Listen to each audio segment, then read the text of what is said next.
আমরা এমন ব্যাগ দেখতেছি যে ব্যাগের মধ্যে মাছ নেই। আব্বা মাছ কোথায়? বলতেছে আমি যাইতেছি, তুমি এখানে বসো, এক সাইজ স্টলে, গ্রামের হাটগুলো যেমন হয় তো ঠিক তেমনই, তো সাইজ স্টলে বসে আছি। আর একটা কথা মনে থাকে যেন, ওই চাউল নিয়ে যখন বাসায় আসবে তখন রান্না হবে, তখন কিন্তু রাত্রে খাবার। রাইট। আচ্ছা, এরপরে আব্বু 20 থেকে 25 মিনিট পরে এসে বলল যে বাবা আসলেই মাছ বাজারে নেই।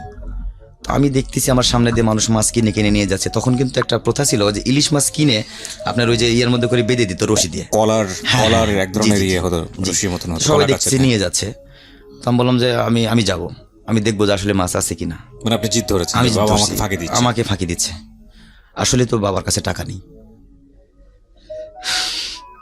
যাই হোক, এক পর্যায়ে উনি আমার কাছে আসলো, আসার পরে আমি আবার ওনাকে পাঠালাম। তো উনি আবার ঘুরে এসে বলতেছে বাবা আসলেই আমার কাছে মাত্র 2 টাকা আছে।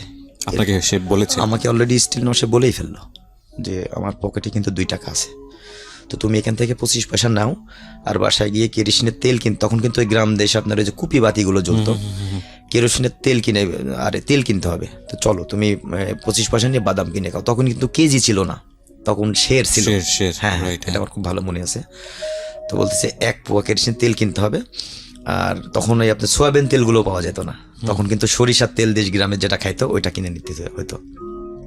তো ঠিক আছে, আমাকে 25 পয়সা দিল। তখন 100 টাকা বাদাম 25 পয়সা দাম।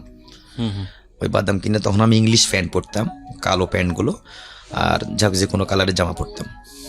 তো এটা নিয়ে বাবা চাউলের টানিছে, আমি হাতের মধ্যে ব্যাগের মধ্যে, যেমন ওই যে ভিক্ষা করতে আসলে অনেক মানুষ ব্যাগ কাঁধের মধ্যে দিয়ে নিয়ে যায়, ওইভাবে এক হাত দিয়ে ধরছি, এক হাত দিয়ে বাদাম খাইতে খাইতে আমি বাসায় আসতেছি। তো আমাদের বাসাটা বাজার থেকে 2.5-3 কিলো দূরে ছিল, কাঁচা রাস্তা ছিল, সেটা হেঁটে হেঁটে যেতে হতো। হ্যাঁ, হেঁটে হেঁটে যেতে হয়, কিন্তু রাস্তায় হ্যারিং করা ছিল, ইট পাড়া ছিল, কিন্তু ইটগুলো ভালো না, অনেক ইয়েটিয়ে ছিল আর কি, গোটা গোটা ইটগুলো ছিল। তো বাসায় আসছি, তখন মোটামুটি এশার আজান দিতেছে। তো আমার আব্বার আবার একটা অভ্যেস ছিল, যেখান থেকে আসুক ওই বাসার গ্রামের যেহেতু ঘর, আমাদের ছোট ঘর, ওই ঘরের পিছনে এসে উনি একটা কাশি দিত। আচ্ছা। তো তখন বুঝতেন ঠিক আব্বু আসছে। আচ্ছা। তো উনি এসে, আমি পিছনে, আব্বু সামনে, উনি এখন ওখানে কাশি দিছে। যখনই কাশি দিছে তখন আমার 3 বোন, ছোট বোনটা তখন 2-2.5 বছর বয়স হবে হয়তো। তো উনি এসে ওই বাড়ির মধ্যে থেকে 3 বোন চিল্লায় উঠছে, 2 বোন চিল্লা উঠছে, ছোট চিল্লা উঠছে, ভাইয়া আসছে আজকে বাজারে গেছে, উনি ঠিকই মাছ নিয়ে আসতেছে। তো এসে ব্যাগটা খুলে দেখতেছে যে আসলে কোনো কিছু নেই, শুধু সবজি। তো বলছে ভাইয়া মাছ কোথায়? আমি বললাম যে মাছ আজকে হাটে উঠে নাই, আর আব্বুর কাছে টাকাও নেই। তো আমার রিসেন্ট আমার ছোট যে বোনটা, ওই বোনটা উনি বললো যে ভাইয়া অনেক আশা করে আছি যে আজকে মাছ দিয়ে ভাত খাবো, তো মাছ তো নিয়ে এসো নেই।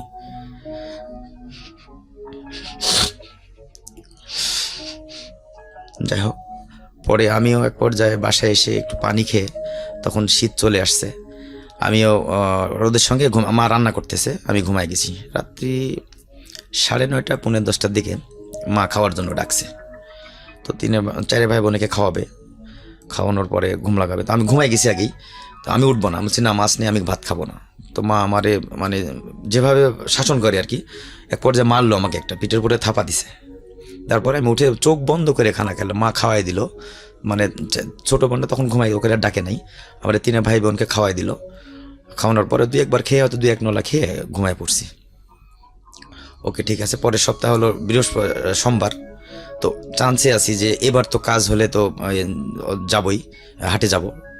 তো এর মধ্যে ওই শুক্রবার স্কুল নেই, টার্গেট করে আছি কালকে শনিবার, রবিবার, সোমবারে হাটে যাব, 3 দিন ঠিক মতো ক্লাস করব। ওকে, ক্লাস করতেছি, 3 দিন ক্লাস করছি। ক্লাস করে মনে রাখছি যে সোমবার কবে, সোমবারে।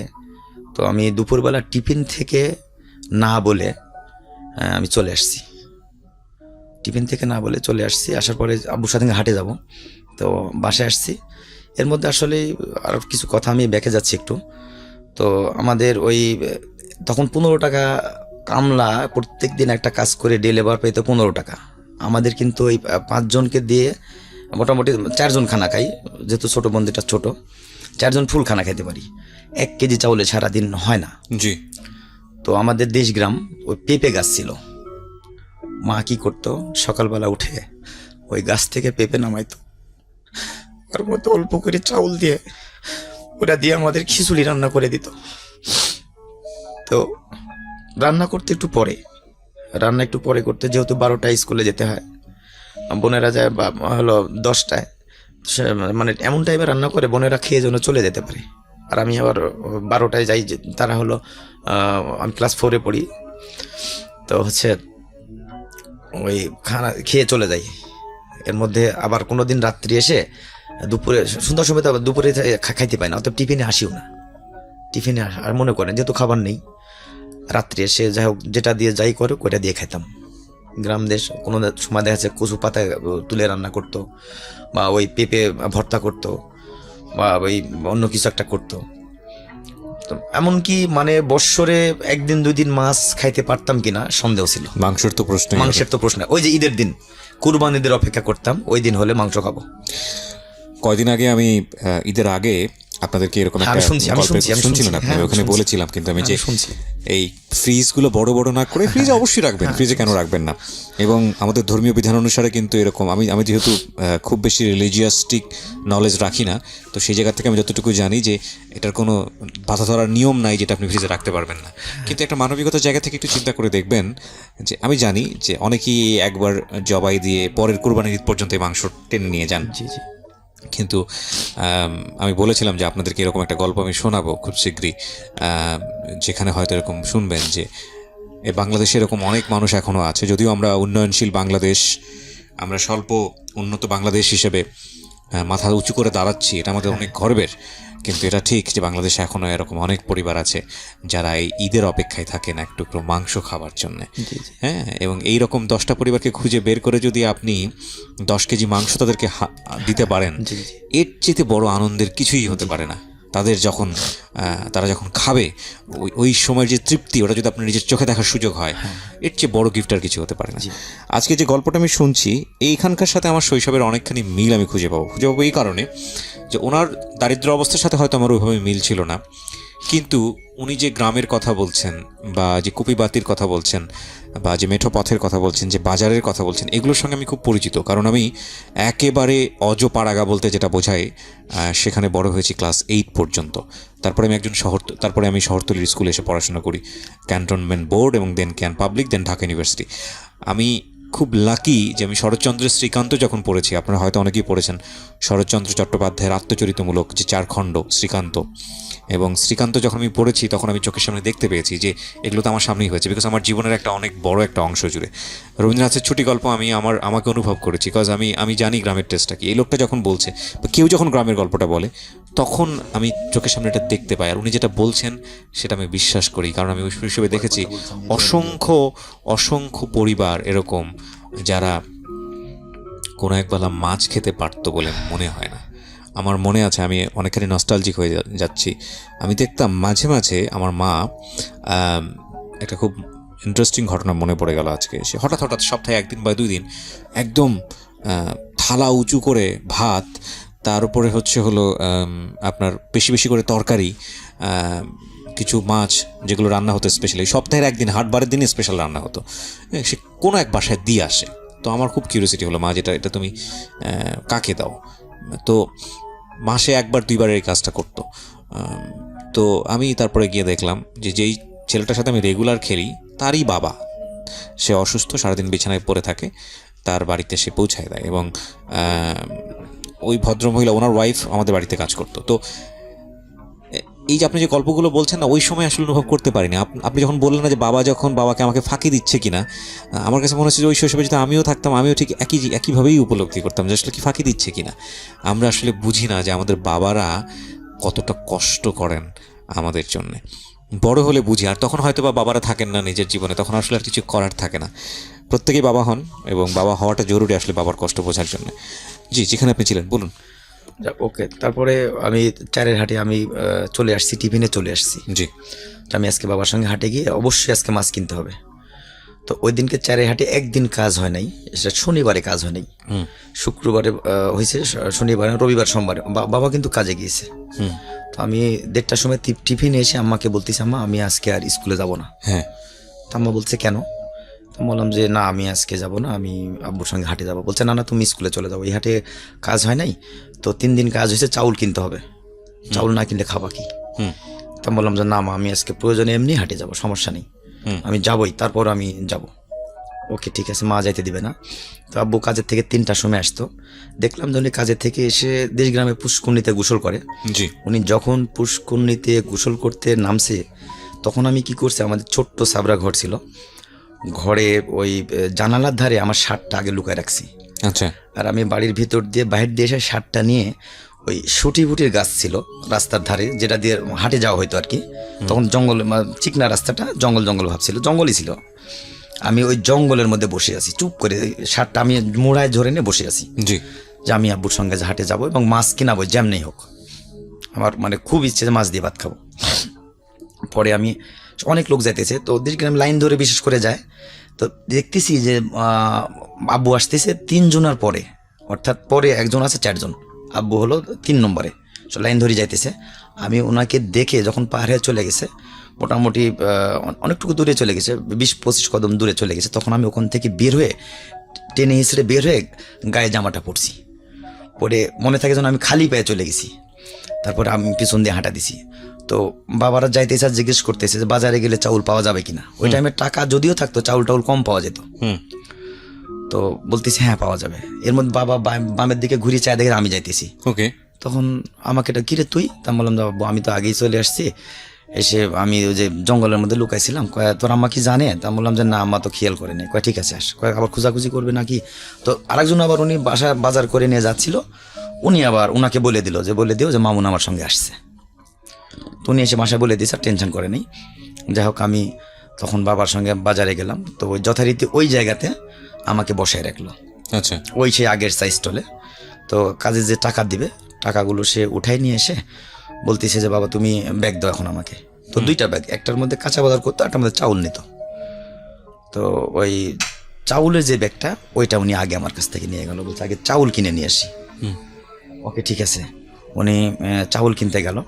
চাউল কিনতে গিয়ে উনি ঘুরে এসে তা বললাম যে বাবা চাউল কোথায়? উনি মানে এমন অবস্থা, চোখ দিয়ে পানি পড়তেছে না, ঠিক মনে হচ্ছে ঝরে পড়ে যাচ্ছে। তা বললাম যে আব্বু তুমি কি হয়েছে, চাউল কোথায়? ছোট্ট একটা বিরতি নিচ্ছি প্রিয় শ্রোতা। এই পর্যায়ে আজকের গেস্টকে নিয়ে বেশ কিছু কোয়ারি থাকবে আপনাদের, শুধু এটুকুই বলতে পারি, যারা আমার পেজে অ্যাক্টিভ আছেন তারা একটু পেজে গিয়ে ওয়েট করুন, ওখানে আপনারা সব কিছু জানতে পারবেন। আমার পেজটির ঠিকানা www.facebook.com/kibriya. বসে বসে ওই চাউল তুলে তুলে ওই কেজি মানে শের কত, এটা শের কত দেখে মুখে দিতাম। মুখে দিয়ে 8-10 দোকান দেখে, তখন একটা মসজিদের দোকান ছিল, দোকানে ওই মসজিদের একটা একটা ইয়ে ছিল, টিউবওয়েল ছিল, চাপকলে গিয়ে একটু পানি খেয়ে আসতাম। তখন পেটটা একটু ভালো লাগতো, ক্ষুধার্ত পেট থাকতো। এটা সবার ক্ষেত্রে দেখতাম, বাবারও তাই করতো। আর দোকানদার তখন বলতো যে চাউল যেন মুখে দাও, চাউল দেখেন ঠিক আছে, মুখে দেওয়া যাবে না। আচ্ছা। তার মধ্যেও কিন্তু দিয়ে ফেলতো। এটা আমিও করছি। তো বাবা এসে বলতেছে বাবা চাউল হয় নাই কেন, কিসের জন্য? বলছে আমি চাউল মেপে যখন আমাকে ব্যাগে দিছে, দেওয়ার পরে পকেটে হাত দিয়ে দেখে টাকাগুলো নেই। এখন পকেট কেটেই হোক আর পকেটে হাত দিয়ে হোক টাকাটা নিয়ে গেছে, 45 টাকা। এখন বাসায় এসে কি খাবে? তো বল চলো বাড়িতে যাব। তো হেঁটে হেঁটে বাড়িতে আসছি। বাড়িতে আসার পরে প্রায় যেখানে মাছ কেনার কথা সেখানে চালই কেনা হচ্ছে না। Can you imagine the situation?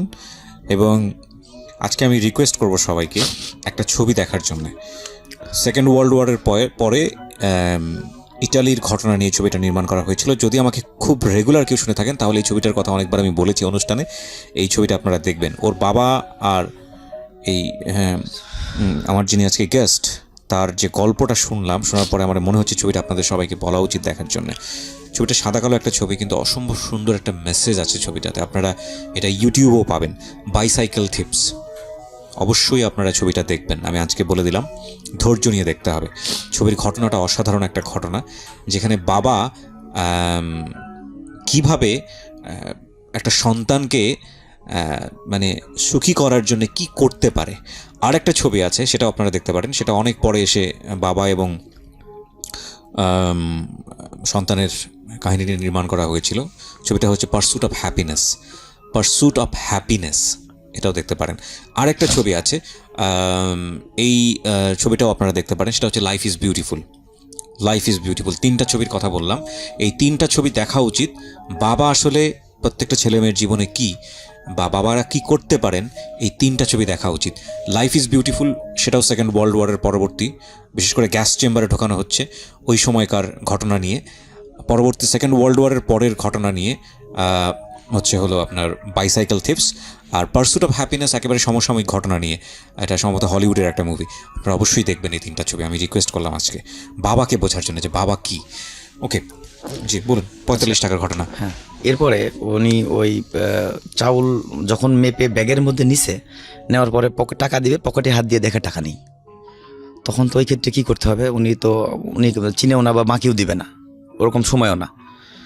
তখন উনি চাউলটা ব্যাগের থেকে ঢেলে রেখে আমার কাছে এসে বলতেছে, মানে ওই যে মানে কান্নাক্ত ভাব, চোখ দিয়ে পানি মানে টপ টপ করে, মনে হচ্ছে যে ঝরে পড়ে যাচ্ছে। তখন বললাম, আব্বু কী হয়েছে? তো বলতেছে, বাবা এই ঘটনা, আমি চাউল তো মেপে নিয়েছি, পকেটে টাকা পাচ্ছি না। তো কী হলো টাকা? বলছে এখন কোথাও পড়ে গেল নাকি বের করে নিল, বিষয়টা বুঝতেছি না। ওকে ঠিক আছে। তখন আবার বাবার সঙ্গে হাঁটতে হাঁটতে আবার বাসায় চলে আসলাম। যখন বাসাতে আসছি তখন মোটামুটি এশার আজান দিতেছে, 8টা সোয়া 8টা হবে। তারপরে বাসার মধ্যে ঢোকার সঙ্গে সঙ্গে ওইদিকে আগে কিন্তু আব্বু খবর দিয়ে দিছে একজনকে দিয়ে, যে মামুন কিন্তু আমার সঙ্গে হাঁটে আসছে, ওর মা যেন টেনশন না করে, ওর আমাকে বলে আসেনি। ওকে ঠিক আছে। তারপরে আসছি, আসার পরে বোনেরা সবাই 2 বোন হেউলোর করে বেরিয়েছে, ছোটোটা তো ছোটোই বেরিয়েছে, বলছে আজকে ঠিকই মাছ নিয়ে আসছে, যেহেতু ভাই হাটে গেছে, ওই যে গত আগের হাটে বলছি, বৃহস্পতিবারে বলছি। পরে মাছ তো দূরে থাক, চাউলই নিয়ে আসেনি। আর ওই দিনকে দুপুরবেলা বাবা কাজের থেকে এসে না খেয়ে গোসল করে ওইভাবেই ঠিক আবার হাটে মুভ করছে। আমিও সকালবেলা একটু খেয়ে গেছিলাম, ওই এটাই। আর একটা কথা বলে থাকি, সেটা হচ্ছে আমার মা অনেক মানে হিসাবে ছিল, এত হিসাব করে চলতো যে 1 ঘন্টা পরে যদি খাবারটা খাই, নেক্সট হয়তো আর 1 ঘন্টা পরে খাবারটা খাইলে আর একটু পরে খাবারটা দিতে হবে। বুঝতে পারছি, এত আসলে আমার খুব কষ্ট লাগে কথাগুলো আমার বলতে। আমি মানে কি বলবো, আমি নিয়মিত আপনাদের শ্রোতা, আমি অনেক কষ্টের কাহিনী শুনছি। যখন কারো কষ্টের কথা শুনি আমার বুকটা ফেটে যায়। আমার যত কাজই থাক, বিশেষ করে আমাদের তো ডিফেন্সে রাতের বেলা 10টার পরে সব অফ হয়ে যায়, তো আমি মানে কন্টিনিউ আপনাদের অনুষ্ঠানটা আমি শুনি। যাই হোক, আসার পরে আব্বু মাকে বলতেছে, মামুনের আম্মু, দেশগ্রামে তো যে ছেলে বড় তার নাম ধরে কিন্তু ডাকা হয়, তো মামুনের আম্মু এই বিষয়ে আমি তো টাকা হারাই ফেলছি। এই বলেই আব্বু কেমন ধরে কেঁদে দিছে। এখন রাত্রে কি খাবার দিব ছেলে সন্তানদের, 3টা বাচ্চা, তো 1 মুঠো চাউলও কিন্তু ঘরে নেই। পরে মা বললো যে ঠিক আছে, তোমরা একটা কাজ করো, আমাকে বললো তুমি চুলাটা জ্বালাই দাও। তো আমাদের দেশ গ্রামে আবার ওই যে গেন্ডারি আছে না, আখের সে যে পাতাগুলো থাকে, ওটা দিয়ে কিন্তু আমরা জাল করি। জি, উত্তরবঙ্গে এগুলো অনেকেই আছে, নাটোরে পাওয়া যায়। তো ওটা দিয়ে পানি উঠাই দিয়ে মানে মা চলে গেল, দেখলাম যে একটা বাটি ইয়ার নিচে নিয়ে, ওই আঁচলের নিচে নিয়ে উনি চাউল কোথাও যেন নিয়ে আসতে গেল। বাটি বলতে দেখবেন যে বেতের একটা ইয়া থাকে, মোড়ার মতো চাউল মাপা হয়, ওইটা নিয়ে উনি বাইরে চলে গেল। তখন আমি বললাম, আমি আবার একটু বড় ছিলাম, তো আমি আমার রিসেন্ট ছোট যে বোনটা, ওকে বললাম যে একটা কাজ করি কি, বলছে মা যেহেতু চাউল নিয়ে আসতে গেছে, তাইলে আমরা পানি চড়াই দিই, চাউল নিয়ে এসে দিলে চালু করে হলে আমরা চালু করে ভাতটা খাইতে পারবো। তে আমার ছোট যে বোনটা, তার ছোট যেটা, আপনি তখন ক্লাস 4-এ পড়েন? আমি তখন হ্যাঁ ক্লাস 4-এ পড়ি। জি। তো ওই বোনটা উনি আবার বলতেছে, ভাইয়া তাহলে চলো চাউল জাল করি। এদিকে কিন্তু শীত, ডিসেম্বর মাস, শীত নভেম্বর ডিসেম্বর হবে। তো ওই চাউল শুধু পানি উঠাই দিয়ে জাল করতেছে, আর আমরা ওই যে আগুন পোয়াইতেছি। গ্রাম দেশে যেমন ওই চুলার ধারে বসে থাকে, প্রচুর শীত হয়। হ্যাঁ প্রচুর শীত। তো আগুন পোয়াইতেছি, এর মধ্যে মা এক বাসার মধ্যে গেছে, যাওয়ার পরে ওনারা খাইতে বসছে। তো বুঝতে পারছে আসলে যে একটা কিছুর জন্য আসছে। তো উনি আগেই বলছে, আমি আসলে নামটা প্রকাশ করতে চাচ্ছি না, তো ওদের একটু আর্থিক অবস্থা ভালো ছিল, জায়গা জমি ছিল, আমাদের আসলে জায়গা জমি ছিল না। তো মাকে যাওয়া দেখে বলছে, কি জন্য আসছো? তো বলছে না এমনি আসছি। আমাদের আজকে চাউল কম ছিল, অল্প করে ভাত পাকাইছে, আমাদের ভাতই মনে হয় কম হবে না নাকি। আর ওর বড় যে ছেলে ছিল, আমি নামটা বলতেছি না, বলছে এই তুই খেয়ে নে, তোর বড়টা এসে আবার সবগুলো খেয়ে ফেলবে, মানে যেন না চাইতে পারে কিছু আর কি। ওকে। প্রথমে বলছে চাউল কম ছিল, ভাত কম করে পাকাইছি, মানে জানে চাউলও না চাইতে পারে, ভাতও না চাইতে পারে। কথাগুলো আসলে আমার খুব মানে মনে হয় যে 2 দিন আগের কথা আমার এটা মনে হয়। যাই হোক, মা ওখান থেকে রিটার্ন আসছে, রিটার্ন এসে বাসায় এসে বলতেছে কি করতেছো? তো আমরা বললাম যে মা তুমি চাউল নিয়ে আসতে গেছো, আমি বুঝতে পারছি, আমরা পানি জাল করতেছি, যেন তুমি নিয়ে এসে চাউলটা দিলে চালু করে ভাত হয়ে যায়। তো মা মুখের দিকে চায় বলছে আচ্ছা ঠিক আছে, আমি চাউল তো পাইনি, যাইতেছি আরেক জায়গায় যাই। উনি আরেক বাসায় গেছে, ওখানে যাওয়ার পরে ওনারা কে বলে মানে খানা খাবে এরকম ভাব, ওদের ঘরে কিন্তু চাউল আছে, তো বলছে চাচি আম্মা আমাকে একটু চাউল দেন, আমি 1 সের চাউল দেন, তখন তো কেজি ছিল না, 1 সের চাউল দেন, আমি কালকে সকালে কাজ হলে আমি বিকেলবেলা চাউলটা দিয়ে যাবো নি। তো বলছে আমাদের তো আসলে ধান উষানো হয়নি, উষানো মানে ধান ওই যে দেশ গ্রামে তখন কিন্তু ঢেকি দিয়ে ধান বাঁধতো, আমি দেখছি আমার মাই বাঁধতো। তো ওই চাউল আমাদের উষানো হয়নি, আসলে কিন্তু ওদের চাউল আছে, ওদের নিলে দিতে পারবো না, এরকম একটা কিছু। ওকে ঠিক আছে। তখন উনি বাসায় এসে বললো যে বাবা হচ্ছে আসলে তো চাউল পেলাম না, তোমরা আর পানিতে জাল করো না। এদিকে পানি কিন্তু একেবারে সেই টকবক করে বলো করতেছে।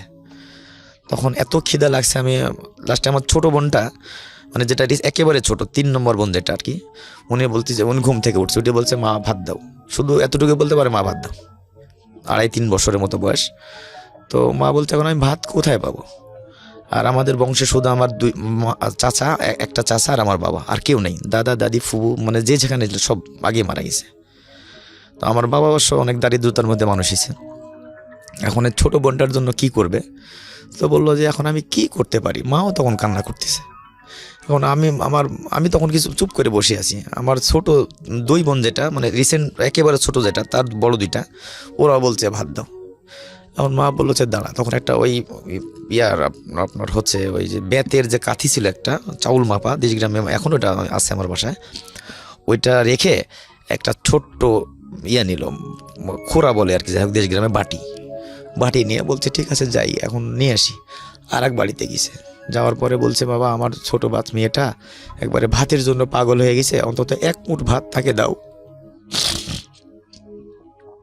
তো আসলে ওদের ভাত ছিল না, পাতিল দেখা যতটুকু ছিল সর্বোচ্চ একটা মুরগি মানে 4টা মুরগি খাইলে 4টা মুরগির পেট পুরবে, এতটুকু ভাত ওদের পাতিলে ছিল। ওই ভাতটা আমার মাকে দিছে, তারা মিথ্যে কথা বলে নাই। তো ভাতটা দেওয়ার পরে ভাতটা নিয়ে আসছে, নিয়ে আসার পরে মনে হইতেছে মানে ওই ভাতটা দেখে যে ভাতগুলো যদি সব খাইতে পারতাম মনে হয় পেটটা শান্তি হতো। তারপরে বলছে দাঁড়াও আগে আমার ছোটো বোনের নাম শেফা, তো বলছে আগে শেফাকে খাওয়াই। ওকে খাওয়ানোর পরে ঠিক এতটুকু ভাত বাঁচে। ওই ভাতটা মা বললো যে শোনো এই ভাতটা পানি ভাত করলে তাহলে ভালো লাগবে খাইতে। তখন আমার কিন্তু 8-9 বছর, যেহেতু 10 বছর বয়স, বুঝলাম যে পানি ভাত করলে বেশি হবে, তুমি মেজে করতাম পানি ভাত খাওয়ার, আমি খাবো। তো মা বলছে না বাবা ওদেরকে 2জনকে দাও। তো মা একটা বলের মধ্যে নিয়ে ভাতগুলো চেপে আপনার পানি দিয়ে মানে মাড়ি করে ফেলছে, আর লবণ দিল, লবণ নিয়ে প্রায় 1 লিটারের মতো পানি দিছে, তখন 1 কেজির মতো। ওই আমাদেরকে বলছে তুমি আগে একটু খাও। জাস্ট ওর মধ্যে কোনো ভাত নেই, পানিটা যে মাড়ির মতো হয়ে গেছে, মানে ঠিক ভাতের যেমন মাঠ থাকে না, ওইটা খেয়ে রাত্রে শুয়ে পড়ছি। আর তখন শোয়ার পরে সকালবেলা এখন স্কুলে যেতে হবে, আব্বু কাজে যাবে। আর কাজের একটা সিস্টেম ছিল, গ্রাম দেশে একটা উঠান বাড়ি আছে যেখানে ধান টান রাখা হয়, ওই দেশ গ্রামে। ওই এক বৃত্তমান ছিল, তারা জায়গা জমি ছিল, ওদের উঠানের পরে বসে ওই মানে যারা কাজে যাবে তাদেরকে ওখান থেকে নিয়ে যেত, মানে কার কার কাজ হইতেছে ওখান থেকে নিয়ে যেত, গ্রামেরই তো কাজ। তো সকালবেলা উঠে আব্বু ঠিক ওখানে চলে গেছে, আমি ঘুম থেকে উঠে দেখতেছি আব্বু নেই। আমি বললাম যে তাহলে ওখানে গেছে, আমি হাত মুখ ধুয়ে এসে পড়তে বসবো। আব্বু এসে বললো যে কাজ হয়েছে, কাজে যাব। আর ওই পড়তে বসে আর কিন্তু সজাগ থাকি যে আব্বু এসে যেন বলে যে কাজটা যেন হয়। যেদিন এসে বলে যে আজকে কাজ হয়নি, ওদিন মনটা খুব খারাপ হয়ে যায়। যেদিন শুনছে কাজ হয় ওদিন অনেক ভালো লাগে, যে টাকা তো পাবেই, অন্তত ভাত খেতে পারবো। যাই হোক ওই দিন এসে বললো যে কাজ হয়েছে। একটা জিনিস চিন্তা করে দেখেন যে ক্লাস 4-এ পড়া একটা বাচ্চা, তার বেসিক জিনিস নিয়ে টেনশন, খাইতে পারবো কিনা। এবং ওই সময় এই বাচ্চার, আমরা সাধারণত যারা একটু মধ্যবিত্ত পরিবারে আছি তাদের, আমি জানি অনেক ছেলেমেয়ে আজকে শুনছো আমার এই জীবন গল্পটা, অনেক বাচ্চা যারা ক্লাস 4-এ পড়ে তারা হয়তো বা শুনছো, অনেকেরই হয়তো এটা অচিন্তনীয় একটা গল্প হবে যে কি বলে এই লোক কি বলতেছে এসব। আমরা যেখানে খেলাধুলার জিনিসপত্র নিয়ে চিন্তা করি, বাবা এইটা কিনে দিল কিনা, ওটা কিনে দিল কিনা, এটা নিয়ে চিন্তা করি, মন খারাপ করি, সেখানে একটা ছেলে তোমার বয়স, সে চিন্তা করছে যে বাবার কাজ হয়েছে কিনা, কারণ বাবা যদি কাজ হয়ে থাকে বাবার টাকা পাবে, আর টাকা পেলে আমরা একটু পেট ভরে খেতে পারবো। এটা ইথিওপিয়া উগান্ডার গল্প না, এটা বাংলাদেশের গল্প। এবং আমি এটা মনে প্রাণে বিশ্বাস করি বাংলাদেশে এখনও এরকম অনেক পরিবারই আছে। হয়তো আমরা তার খোঁজটা নেই না। এটা আমাদের নিজেদের জায়গা থেকেই অনেক বড় একটা সীমাবদ্ধতা। আমরা মনে করি আমরা আমাদের যেই কমিউনিকেটিং মিডিয়া, আমাদের ফেসবুক, আমাদের পত্রপত্রিকা বা আমাদের চারপাশে আমরা যা দেখি, আমরা সেটাকেই পৃথিবী মনে করি। কিন্তু এর বাইরের জগৎটা, যেটা আমাদের সামনে আসে না বা আনার সামর্থ্য তাদের নেই, সেই জগৎটা যে আমার জানার বাইরেও আরও কত বিচিত্র হতে পারে, সেটা কিন্তু আমরা মনে করি না। কি করার আছে? আপনি হয়তো এইরকম পরিবার সারা জীবনে খুঁজেই পাবেন না। আপনাকে শুধু এতটুকুই বলতে পারি, আমি নিজেও সেটা প্র্যাকটিস করার চেষ্টা করি, অনেক সময় পেরে উঠি না। সেটা হলো, আপনার জন্য আল্লাহ যতটুকু রিজিক রেখেছে এতটুকু আপনি খান, কিন্তু আপনি খাবার নষ্ট করেন না। কারণ আপনি যখন খাবারটা নষ্ট করছেন, তখন আপনি এই ধরনের গল্পের কথা মনে করবেন যে কয়েকটা ভাত চটকে 1 লিটার পানি দিয়ে 4-5টা ছেলে মেয়ে মিলে ভাগ করে খাচ্ছে। এরকম অনেক পরিবার বাংলাদেশে এখনও আছে। হ্যাঁ, হয়তো আমরা তার খবর জানি না। তো please do not waste your food, number 1। And number 2 হচ্ছে হলো অতিরিক্ত ব্যয় না করা। ঠিক আছে, আমি মানে হলফ করে বলতে পারি, ঢাকা শহরে এরকম অসংখ্য রেস্টুরেন্ট আছে। ঢাকা শহরে, আমি রিপিট করছি, ঢাকা শহরে এরকম অসংখ্য রেস্টুরেন্ট আছে যেখানে ঢুকলে, 2জন মানুষ নিয়ে ঢুকলে 3 থেকে 4 হাজার টাকা একটা মিলের জন্য খরচ হয়। একটা মিলের জন্য খরচ হয়। আপনি একটা ফ্রেন্ড নিয়ে ঢুকেছেন, 3 থেকে 4 হাজার টাকা আপনার পকেট থেকে খরচ হয়ে যাবে। এরকম অসংখ্য রেস্টুরেন্ট আছে ঢাকা শহরে, অসংখ্য, বিলিভ মি। এবং 5 স্টার হোটেলের কথা তো বাদই দিলাম। এবং সেখানে বুকিং দিয়েও অনেক সময় জায়গা পাওয়া যায় না। এরা আমাদের সোসাইটিরই মানুষ। উইথ ডিউ রেসপেক্ট, আপনি সেখানে যেতে পারেন, আমার কোনো আপত্তি নাই। আপনি মাসে 5 দিন যান, যে কয়দিন যান। বাট একটা দিন কি আপনি চিন্তা করতে পারেন, যদি আপনি রেগুলার মাসে সেখানে 4 দিন যান, ওকে, অন্তত একটা দিন আমি আমার এই যে পয়সাটা আমি এই ছেলে মেয়েদের জন্য ব্যয় করব। Can you think about this? চিন্তা করলে এটা আমার মনে হয় আপনার জায়গা থেকে আমরা অনেক বড় একটা বোনাস পেলাম। কজ আপনি হয়তো জেনে অবাক হবেন, আপনার এই 1 মিলের টাকা দিয়ে বাংলাদেশে পুরো পরিবার 1 মাস চলে, এরকম পরিবার খুঁজলেও পাওয়া যেতে পারে।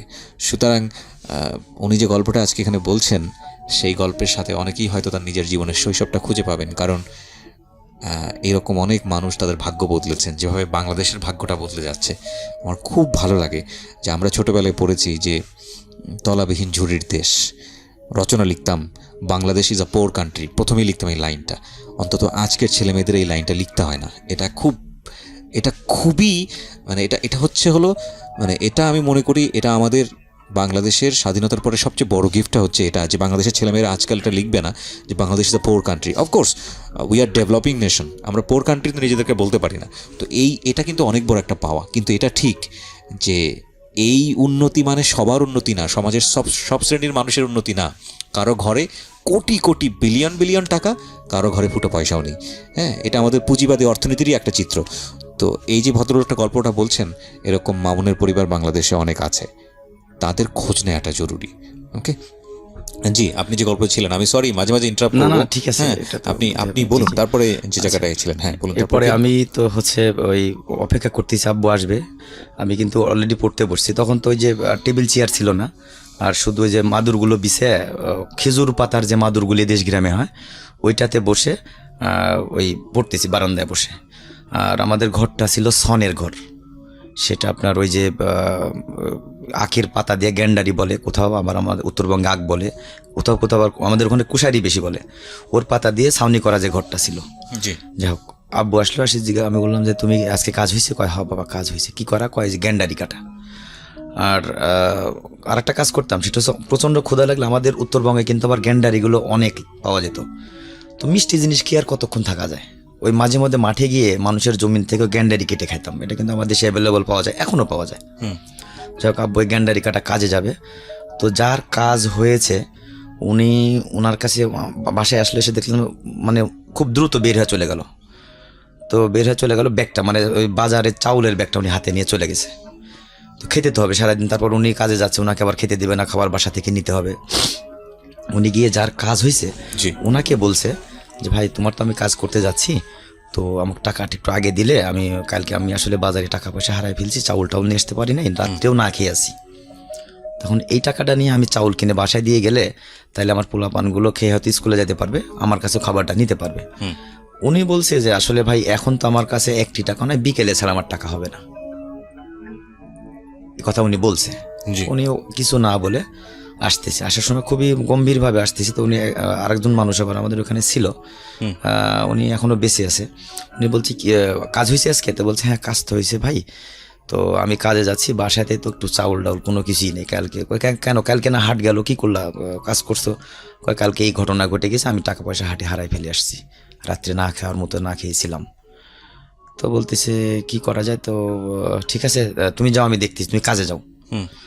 তো উনি এসে আমার আম্মাকে জিজ্ঞেস করছে যে এই ব্যাপার, চাউল টাউল নেই? তো বলছে না চাউল টাউল তো নেই। তো মা আর কি ওইভাবে বললো যে চাউল টাউল কোনো কিছু নেই, আমি কিন্তু ওখানে ছিলাম। তো বলতেছে একটা কাজ করো, মামুনকে পাঠিয়ে দিয়ে, ভাবি তুমি মামুনকে পাঠিয়ে দিয়ে আমার বাসার থেকে চাউল নিয়ে আসতে বলো। তো আমি করলাম যে অমুক জায়গার মধ্যে দেশগ্রামে কিন্তু হতো আপনার ওই যে সপ্তাহে শুক্রবার করে ওই যে মিলাদ মাহফিলটা হতো, তো মিলাদে গেলে অন্তত একটু খাইতে পারবো। ওই দিন থেকে শুক্রবারে হয়তো স্কুল থাকতাম না, সকালে গিয়ে বসে থাকতাম, যেখানে মিলাদ হইতেছে দাওয়াত ওখানে দিক বা না দিক চলে যেতাম। তখন কিন্তু অল্প একটু করে দিত, বেশি করে দিত না।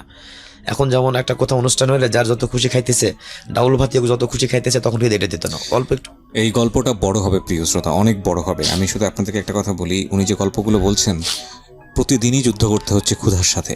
একটা ক্ষুধার্ত মানুষ যে কতটা ভয়ানক হতে পারে, এবং পেটের মধ্যে ক্ষুধা নিয়ে এটা যে কত বড় কষ্ট, এটা মানে ক্ষুধায় যে না থেকেছে সে কোনোদিনও বলতে পারবে না যেটা কত ভয়ানক কষ্ট। আমার মনে পড়ে একটা জীবন গল্প আমি প্রচার করেছিলাম। জীবন গল্পটার প্রথমেই শুরু হয়েছিল শাউমাও করে কাঁদছে। আমি বলি আপনি কথা বলেন, শুরু করেন, শুরু করতে পারছে না। সে প্রথম লাইনটা ছিল, ভাইয়া আমার জীবনের প্রথম একটা স্মৃতি মনে পড়ে। স্মৃতিটা হচ্ছে এরকম যে ডাস্টবিন থেকে আমি ওই ইয়ে খাচ্ছি, খুব মজার একটা জিনিস খাচ্ছি। তো মজার একটা জিনিসটা কি? মজার একটা জিনিসটা হচ্ছে ভাই একটা বিরিয়ানি খাচ্ছি ডাস্টবিন থেকে। এটা আমার জীবনের প্রথম স্মৃতি। আমি বললাম যে ডাস্টবিনের থেকে মজার বিরিয়ানি।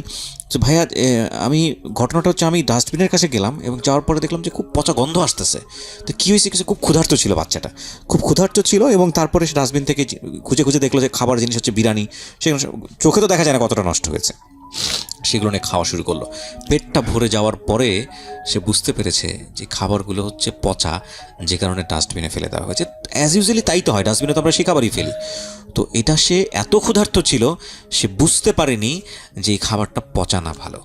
আমি যখন প্রথম এই গল্পটা শুনি, আমার ভেতরে কি হয়েছিল এটা রেডিওতে এক্সপ্রেস করা যায় না। আমি অনেক সময় অনেকে আমাকে জিজ্ঞেস করেন, আচ্ছা ভাই আপনি এত যে গল্প শোনেন আপনি তো বলেন না। ইদানিং আমি অনেক ইন্টারাপ্ট করি, অনেক বলি। আমি একটা সময় বলতাম না। আমি মাইক্রোফোনের এই পাশে কখনো কেঁদেছি, মাইক্রোফোনের এই পাশে আমার চোখ ভারী হয়েছে, আমার গা শিউটে উঠেছে, আমার স্থবির হয়ে গেছি। এই এক্সপ্রেশনগুলো কখনো আমি রেডিওতে বলিনি, বিকজ এটা বলা যায় না।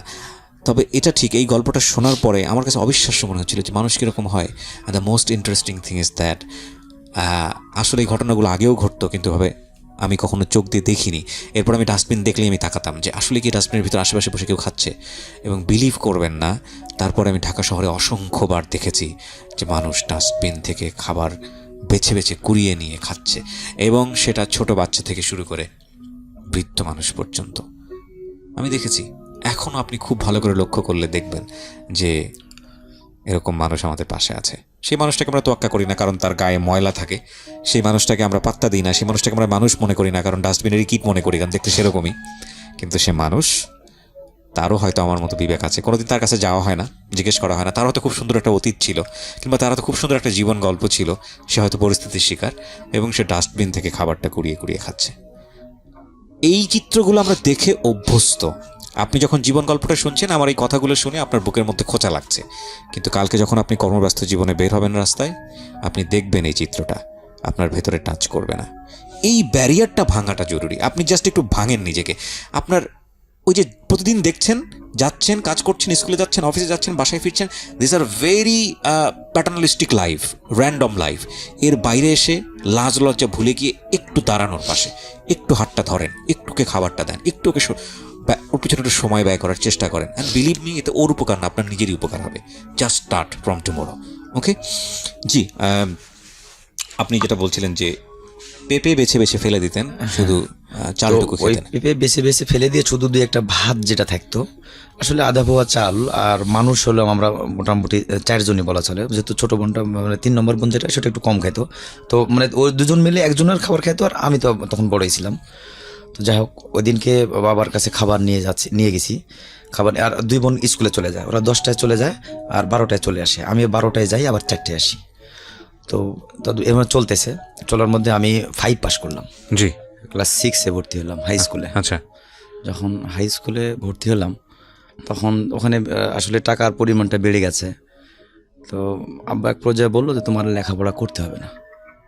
তা আমি বললাম যে লেখাপড়া করবো না তাহলে কি করব।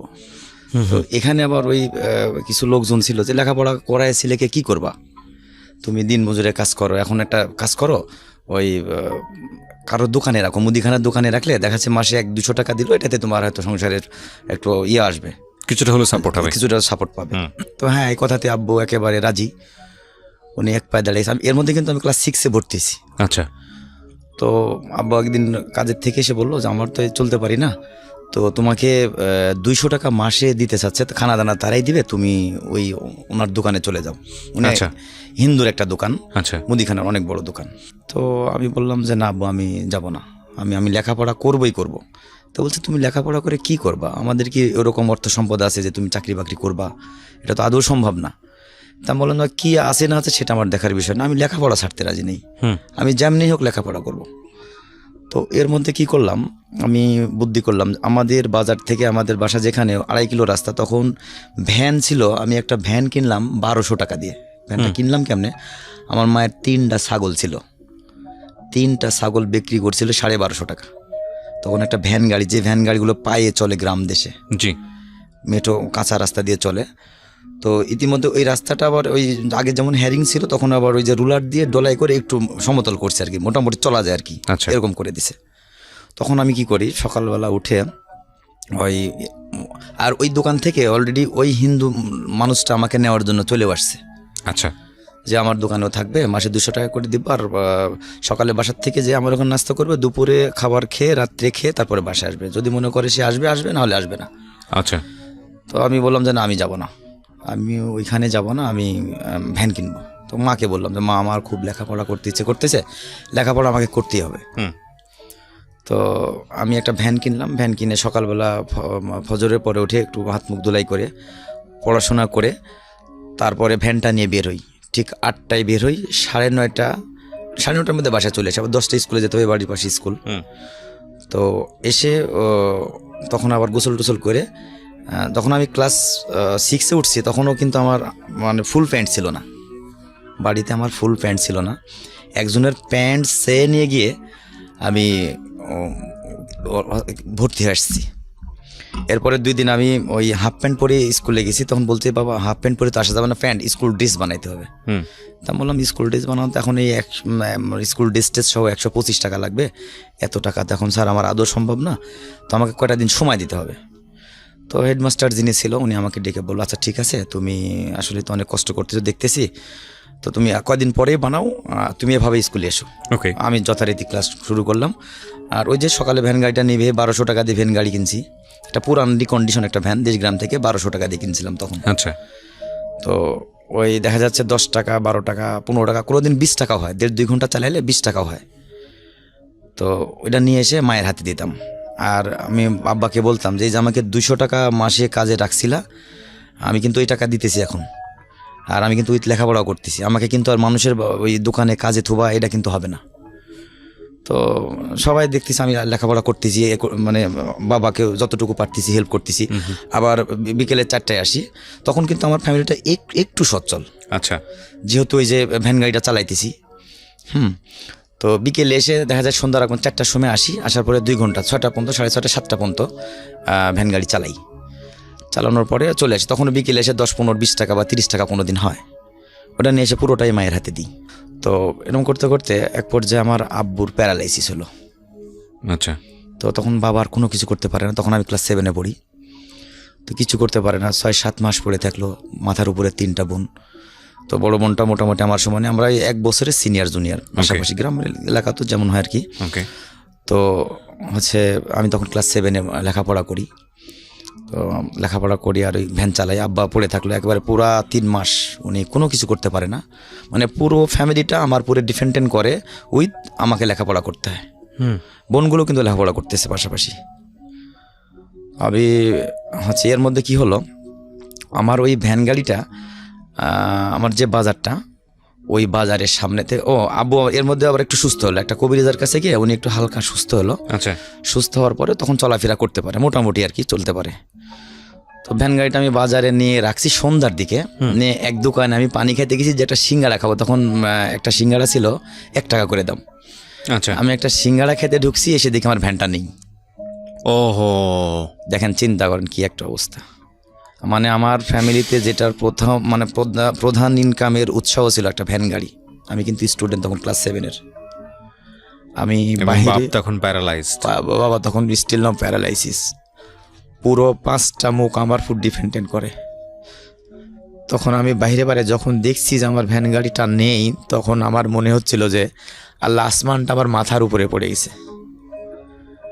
মানে আমার কি করবো, আমি হুঁশ পাচ্ছি না, কোন দিকে দৌড় দিব না, কিছু বলবো, কাউকে কিছু বলবো। আমি হুদাই একদিকে দৌড় দিতেছি, বলছে, আমি চিল্লাইতেছি যে আমার গাড়িটা নেই, খালি বলতেছি গাড়িটা নেই। সবাই বলছে এরকম করতেছে কেন? তখন বলছে ছেলেটা তো ভ্যান চালায়, মাঝে মাঝে দেখি গাড়ি চালায়। বুঝতে, আমি কিন্তু লেখাপড়া করি। পরে অনেক খোঁজাখুঁজির পরে গাড়িটা যখন পাইলাম না, তো আমি বাসায় আসতে পারতেছি না যে কেমনে আমি বাসায় এসে, আর বাসায় এসে কেমনে বলি। এক পর্যায়ে আমি ওইখানে মানে সেন্সলেসের মতো হয়ে গেছি। তখন অনেক রাত্রি হয়ে গেছে, আমাকে সবাই বোঝায় টুঝায় বললো যে তুমি একটা কাজ করো, বাসায় চলে যাও। আর প্রত্যেকটা দোকান থেকে তুলে আমাকে 700 টাকা দিল। আমার ওই কাহিনী দেখে বলতে, নাসির এটা অনেক ভালো, সে লেখাপড়া করে এবং সে প্লাস গাড়ি চালায়। তো আমাদের এলাকাটা আবার আর্মি এলাকা ছিল, পাশাপাশি আমার ক্যান্টনমেন্ট, তো 3 কিলো দূরে। তো অনেকে আমাকে হেল্প করছে, 800 টাকার মতো আমাকে দিল। দেওয়ার পর আমি ওইটা নিয়ে বাসায় গেছি। আসলে আমার গাড়ির দাম তো 800 টাকা দিয়ে তখন তো আর ভ্যান গাড়ি হবে না।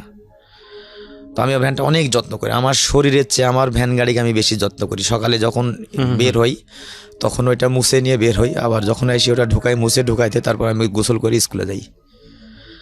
ওকে, ঠিক আছে। তারপরে ভ্যান গাড়িটা যখন হারায় গেল, আসার পরে বাবা মোটামুটি একটু ভালো হলো, সুস্থ পথে আসছে। কবিরাজ দেখালাম, দেখানোর পরে ভালো। এর মধ্যে আমার ছোট যে বোনটা, ওটার একটা বিয়ের সম্বন্ধ আসলো, ভালো একটা, মোটামুটি ভালো আর কি। তো আমরা বললাম যে বাবা, আমরা তো এসছে বড় জায়গা, কোথাও বিয়ে দিতে পারবো না, তো বিয়ে দিয়ে দেওয়া হোক। তখন তারা কোনো কিছু নেবে না, তাহলে বিয়ের জন্য বন্দোবস্ত করে ফেলো। তো বড় বোনটা আমরা বিয়ে দিয়ে দিলাম। বড় বোনটা আমার রিসেন্ট ছোট যেটা আর কি, আমি তো বড়। বোনটা আমরা বিয়ে দিয়ে দিলাম। বিয়ে দেওয়ার পরে মোটামুটি বাবা সুস্থ হয়ে গেল। তখন আমি আর কিছু করতেছি না, ওই যে 800 টাকা দিছিল, ওই 800 টাকা দিয়ে আমি বললাম যে একটা কাজ করি। তখন আমাদের ওইখানে কিন্তু নাটোরের বাড়ি, তো আমি ইন্ডিয়ান ব্যবসা শুরু করলাম। ওকে, আমি বৃহস্পতিবারে বিকেলে চলে আসি, তো দুপুরে স্কুল থেকে, হাফ স্কুল থাকে তখন, 2টার পরে ছুটি হয়ে যায়। ওই টাকাটা নিয়ে তখন আমি হিলিতে চলে যাই, ওই 800 টাকা। ওখান থেকে জিরি কিনতাম হলো তখন 55 টাকা কেজি। 55 টাকা জিরি কিনে নিয়ে নাটোর এসে বিক্রি করতাম। জিরা আর কি, ইন্ডিয়ান যে জিরাগুলো এক্সপোর্ট ইনপুট ছাড়া ওইবার থেকে নিয়ে আসতে হয়, ওইগুলো কিনতাম আমি। মোটামুটি 800 টাকায় তাহলে আমার 16 কেজি জিরা হবে। তো আমি ওখানে গিয়ে 15 কেজি করে জিরা কিনতাম। আর নাটোরে নিয়ে এসে জিরাগুলো বিক্রি করতাম আমি 70-75, কোনোদিন 80ও বিক্রি করতাম। আচ্ছা। তো এর মধ্যে বিডিআর আছে গাড়ির মধ্যে, সঙ্গে সঙ্গে আপনি আপনার সেলফোনে সেটা জানতে পারবেন। হ্যাঁ, মামুন সাহেব, আমরা যেখানে ছিলাম, বলুন তারপর। তখন আমি মাত্র 8 মনে উঠছি, হ্যাঁ 8 উঠছি। তো বিডিআরে তখন গাড়ি জিরা ধরতো। আমি বলতাম, স্যার দেখেন, আমি একেবারে গরিব মানুষ, আমি লেখাপড়া করি, আমি ক্লাস 8-এ পড়ি, এগুলো যদি নিয়ে যান তাহলে আমার না খেয়ে মরতে হবে, আমার বাবা অসুস্থ মানুষ।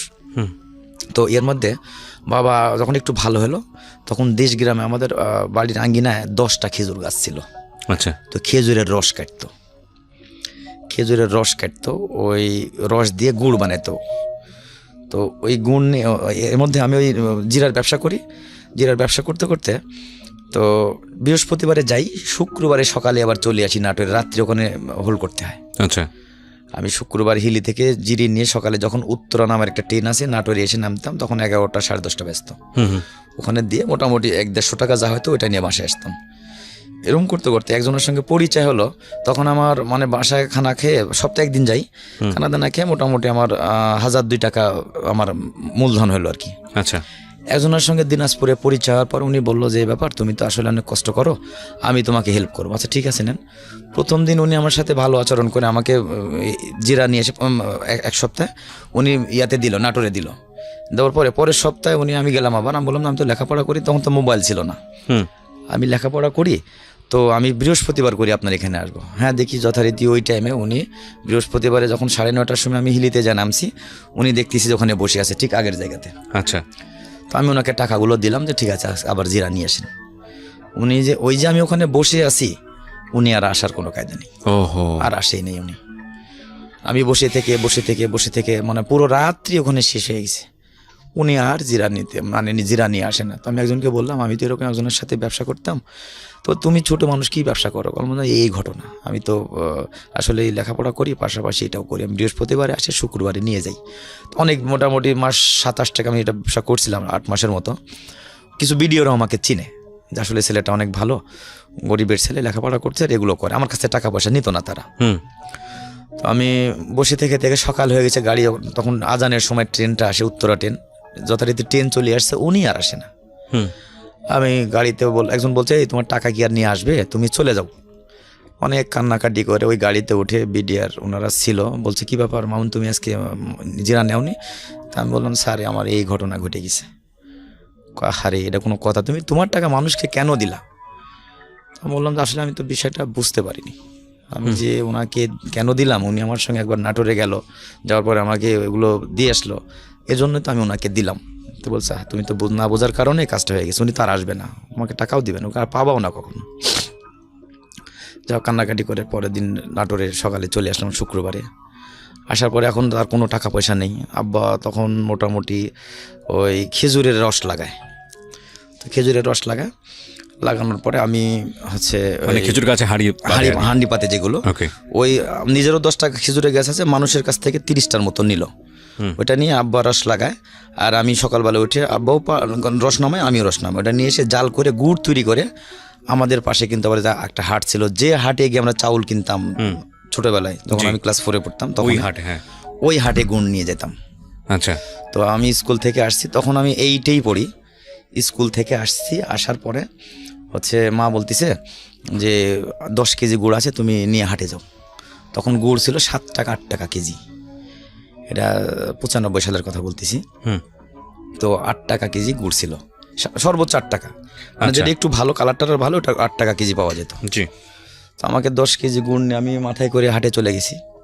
যাওয়ার পরে স্কুল থেকে এসে সন্ধ্যার একটু আগ দিয়ে গেছি, তো একজন বলতেছে, খাটো একটা ম্যান, চেহারা অনেক সুন্দর, তো আমাকে বলতেছে তোমার এখানে গুড় কতটুকু আছে? তা আমি বললাম যে ভাই এখানে গুড় আছে হলো 10 কেজি। কয় টাকা নিবা? তা বললাম, আমি আর হাসতে হাসতে বললাম যে আপনি 80 টাকা দিন। 10 কেজি গুড় 80 টাকা, মানে 8 টাকা কেজি, তখন তো কেজি না, শেয়ারের হিসাব। তো বলছে ঠিক আছে তোমাকে 80 টাকাই দেবো, একটু কাজ করতে হবে। আমি যে কি বলেন? তো বলতেছে মানে এক টাইমে আমি এমন ছিলাম যে টাকার জন্য শুধু মানে খারাপ কাজ বাদ দিয়ে যেটা করতে আমি সেটা করবো, সমস্যা নেই, আমি কোনো কাজকে দ্বিধাবোধ করি না। তো আমি বললাম যে হ্যাঁ আপনি কী করবো? বলছে এটা মাথায় করে নিয়ে এসে আমাকে ক্যান্টনমেন্টের ভিতরে দিতে হবে। আচ্ছা, তো আমি বললাম যে ওকে, এটা তো আমার জন্য একটা গুডউইল, কারণ আমি কখনো ক্যান্টনমেন্টের ভিতরে যাইনি, এটা যাইতে পারতেছি। তো উনি যখন সামনে সামনে যাচ্ছে বাজারের ভিতর থেকে, আমি পিছনে পিছনে যাচ্ছি। যখন এমপি গেটে প্রথম ঢুকলো মিলিটারি পুলিশ, হ্যাঁ মিলিটারি পুলিশ, এমপি গেটে যখন প্রথমে ঢুকলো, ওনাকে দেখে 3 জন এমপি ছিল, স্যালুট করলো। তখন আমার মাথার মধ্যে একটা কাজ করলো যে ইনি অবশ্যই একজন মানে বড় কেউ হবে, অফিসার হবে, এরকম কোনো কিছু নেই। যে গ্রামে বাস করে যদি এইটে পড়ি, ওরকম মানে আউট নলেজটা নেই, নন কমিশন যে কিছু আছে এটা বুঝি না। যাই হোক, এরপরে আমি ভিতরে ঢোকার পরে দেখলাম যে ওখানে লেখা স্টেশন অফিসার মেস বি, আচ্ছা, ফ্যামিলি কোয়ার্টার। উনি আমাকে বাসার মধ্যে নিয়ে যাচ্ছে। আর এই যে ক্লাস 8-এ পড়ি, একটু পিছনে গেলাম, আমি ক্লাস 8-এ পড়ি, আমার লাইফে কিন্তু 8-এ পড়া অবস্থায় একদিন আমি আপেল খেয়েছি। আমি কখনো আপেল খাইনি, মানে এর আগে আমি জীবনে দেখিনি। একদিন মাত্র কোথায় যেন স্কুলে কিনে একটা অনুষ্ঠানের জন্য আসছিল, টিওনা কি আসছিল, ওই দিনকে স্কুলে একটু আপেল খাইছিলাম, আগে কখনো আপেল খাইনি। আচ্ছা, তো উনি বাসার মধ্যে নিয়ে আমাকে জিজ্ঞেস করতেছে যে তোমরা কয় ভাই কয় বোন? তা আমি বললাম যে তখনও কিন্তু আমি ভাই বলতেছি, ভাই আমরা 3 বোন, আমার ছোট সবাই, আর একটা বিয়ে হয়েছে আর আমি বড়। তো বলছে বিয়ে হয়েছে, ওটা কি করে? তা বললাম যে সংসারে কৃষিকাজ যখন যেটা পায় সেটা করে। তো বলছে ওকে ঠিক আছে। তো বলছে তো যাই হোক তুমি লেখাপড়া করো, আমি এখানে থাকবো। এর মধ্যে উনি আমাকে ওই ওনার বিয়ার বসে ড্রয়িং রুমে বসানোর পরে বলছে একটা কাজ করো, গুড় তো আমি কুমিল্লাতে পাঠাবো, তো গুড়টা তুমি একটু প্যাকেট করতে পারবে না? আমি হ্যাঁ পারবো। তো বলছে না, আমি যখন প্যাকেট করতে গেছি তখন উনি বলছে না না তোমার আর সেটা করতে হবে না, তুমি বসো সোফার উপরে বসো। তো সোফার উপরে বসছি, টি টেবিলে উনি একটা কাজের মেয়ে ছিল, উনি এসে বলছে এই আঙ্গুর, আপেল, কমলা, এরপরে আপনার হচ্ছে ওই বেদেনা, এগুলো সব আপেল কেটে দিছে, আর একটা আপেল দিছে আস্তা। ওই আপেলটা আমি মনে করতেছি কি যদি পকেটে নিয়ে যেতে পারতাম। আমি অলরেডি পকেটে নিয়ে ফেলছি, ওকে, স্টিল না আমি আপেল পকেটে নিয়েছি। আমার ওই মানে ছোটো বোনটার কথা চিন্তা হচ্ছে, বোনটাকে আমি আজকে আপেল খাওয়াবো। তো ওই স্যার আবার ওখান থেকে ফলো করছে, তো বলছে তোমার নাম মামুন নাম? হ্যাঁ স্যার। আমি তো বললাম তখন আমি স্যার বলছি যে হ্যাঁ স্যার আমার নাম মামুন। তো বলছে তুমি আপেল নিয়ে যাবা? তা বললাম আমি একটা আপেল নিয়েই ফেলছি পকেটে। বলছে আমিও দেখছি ওটা। হেসে দিয়ে বললো যে আমি দেখছি ওটা, তো তুমি যতটুকু পারো খাও, তোমার বাসার জন্য দিব আমি, সমস্যা নেই, তুমি খাও। ও বুঝতে পারছে আপনার অবস্থাটা। হ্যাঁ। জি, তো উনি আমাকে মানে আমি এমনভাবে খাইতেছি ওই টাইমে, আসলে লজ্জাও পাইতেছি, খাইতেওছি, এখন বলতে পারতেছি না যে আমি আগে মাত্র একদিন আপেল খেয়েছি আমার লাইফে, এই 13-14 বছর বয়সে। তো উনি তখন বললো যে তোমাকে আমি যাওয়ার সময় আপেল দিয়ে দিব, তুমি খাও। তো আমি আপেল খেলাম, খাওয়ার পরে উনি মেয়েটা পানি নিয়ে এসে দিল, খেলাম। ওই আপেলটা পকেট থেকে আর বের করিনি, যদি না দেয়, উনি হচ্ছে যদি আবার না দেয়। যাই হোক উনি বসায় রেখে 4টা আপেল, তারপরে হলো 2টা কমলা, কিছু আঙ্গুর, তারপরে 2টা হলো বেদেনা, এটা ওটা দিয়ে আমাকে প্যাকেট করে একটা, ওই যে আগে কিন্তু পলিথিনের ব্যাগ ছিল আপনার, ওই যে কালো ব্যাগগুলো শপিং ব্যাগের মধ্যে ধরা যেত, কিন্তু এই ব্যাগগুলো এখন ব্র্যান্ড করে দিয়েছে মনে হয়, ওই ব্যাগের মধ্যে করে আমাকে দিয়ে দিল। আর ওনার অ্যাড্রেস আমাকে লিখে দিল, বলছে মামুন তুমি যদি কখনো কোনো সমস্যায় পড়ো আসো, সমস্যা নেই। সামহাউ উনি আপনাকে রিড করতে পারছেন। হ্যাঁ। ওকে, আচ্ছা, এরপরে আমি হচ্ছে ওই যখন গেট দিয়ে বের হচ্ছে, তার আমাকে একটা কথা বললো যে আমি কিন্তু শুক্রবারে তোমাদের বাসায় যাব। আমার পুরো অ্যাড্রেস উনি লিখে নিল, তোমাদের বাসায় যাবো। আমি মনে করলাম যে আমাদের বাসায় যাবে, এত বড় মানুষ। ইয়ে করছে আর কি। হ্যাঁ হ্যাঁ। যাই হোক যখন আমি গেটে চলে আসছি, ভয় লাগতেছে আমার, যখন এমপি আবার কিছু জিজ্ঞেস করে নাকি। তো লেখা দেখে এখানে শুধু লেখা আছে বিল্লু, লাল বিল্লুটা লাগানো আছে, এমপি লেখা আছে। আসার পরে বলছে এদিকে আসো, গেলাম। মাথায় কিন্তু আমার ওই যে ভান্ডিয়াটা, ঝুড়িটা, ঝুড়ি মধ্যে আমার আপেলটা রাখা। জি, বলছে এটার মধ্যে কি, কোথায় গেছিলা? তখন আমি কার্ডটা বের করে দিছি। বলছে দেখতে হবে না। বলছে স্যারের বাসায় গেছিল। উনি হলো সেন্টার কমান্ডার, ব্রিগেডিয়ার জেনারেল, একটা ভেরি হাই পোস্ট। আমি বুঝতে পারছি, মানে ওখানে একটা ইঞ্জিনিয়ার সেন্টারে একজন থাকে কর্মকর্তা, সে হলো উনি। পরে আমি চলে আসলাম, এভাবে আমি আবার হচ্ছে ইয়াতে গেলাম, স্কুলে যাই, আসতেছি শুক্রবারে, সত্যি দেখি যে উনি গাড়ি নিয়ে চলে গেছে। যে আমাদের বোটের একটা বড় গাছ আছে, গাছের নিচে ওটা ওই হেরিং রাস্তাটা কার্পেটিং করছে কিছু জায়গাটা আর কি। তো উনি একজনকে জিজ্ঞেস করছে যে আমার কথা বলছে, মামুনের বাসা কথার বাবার নেবে। তখন রাস্তা থেকে মোটামুটি 2 থেকে 3 মিনিট লাগে। উনি গাড়ি নিয়ে, হ্যাঁ কাঁচা রাস্তা আর কি, একের পুরো গ্রামের যে রাস্তাটা হয় ওই রাস্তাটা, উনি গাড়ি নিয়ে আসতেছে। আমিও তখন 10:30 পৌনে 11টা বাজে। তা মনে করছি কি রে, এদিকে আবার গাড়ি নিয়ে কোথা থেকে লোক আসে। আর ওই গাড়ি নিয়ে যে উনি আমাদের ওই দিক দিয়ে ঢুকতেছে, আর পিছন দিয়ে পোলাপান অন্তত 20-25 জন পোলাপান পিছনে দৌড়াইতেছে। গ্রাম দেশে আগে একটা মোটর সাইকেল দেখলে যেমন করতো, ঠিক তদ্রুপ ওই গাড়িটা দেখে পোলাপানে দৌড়াইতেছে, পিছনে আসতেছে। তো আমার বাড়ির ওইখানে এসে যখন থামলো, তো আমার পরে সবাই, আমরা তো গরিব মানুষ, আসলে কোনো কিছু নেই, হ্যান্ড টু মাউথ।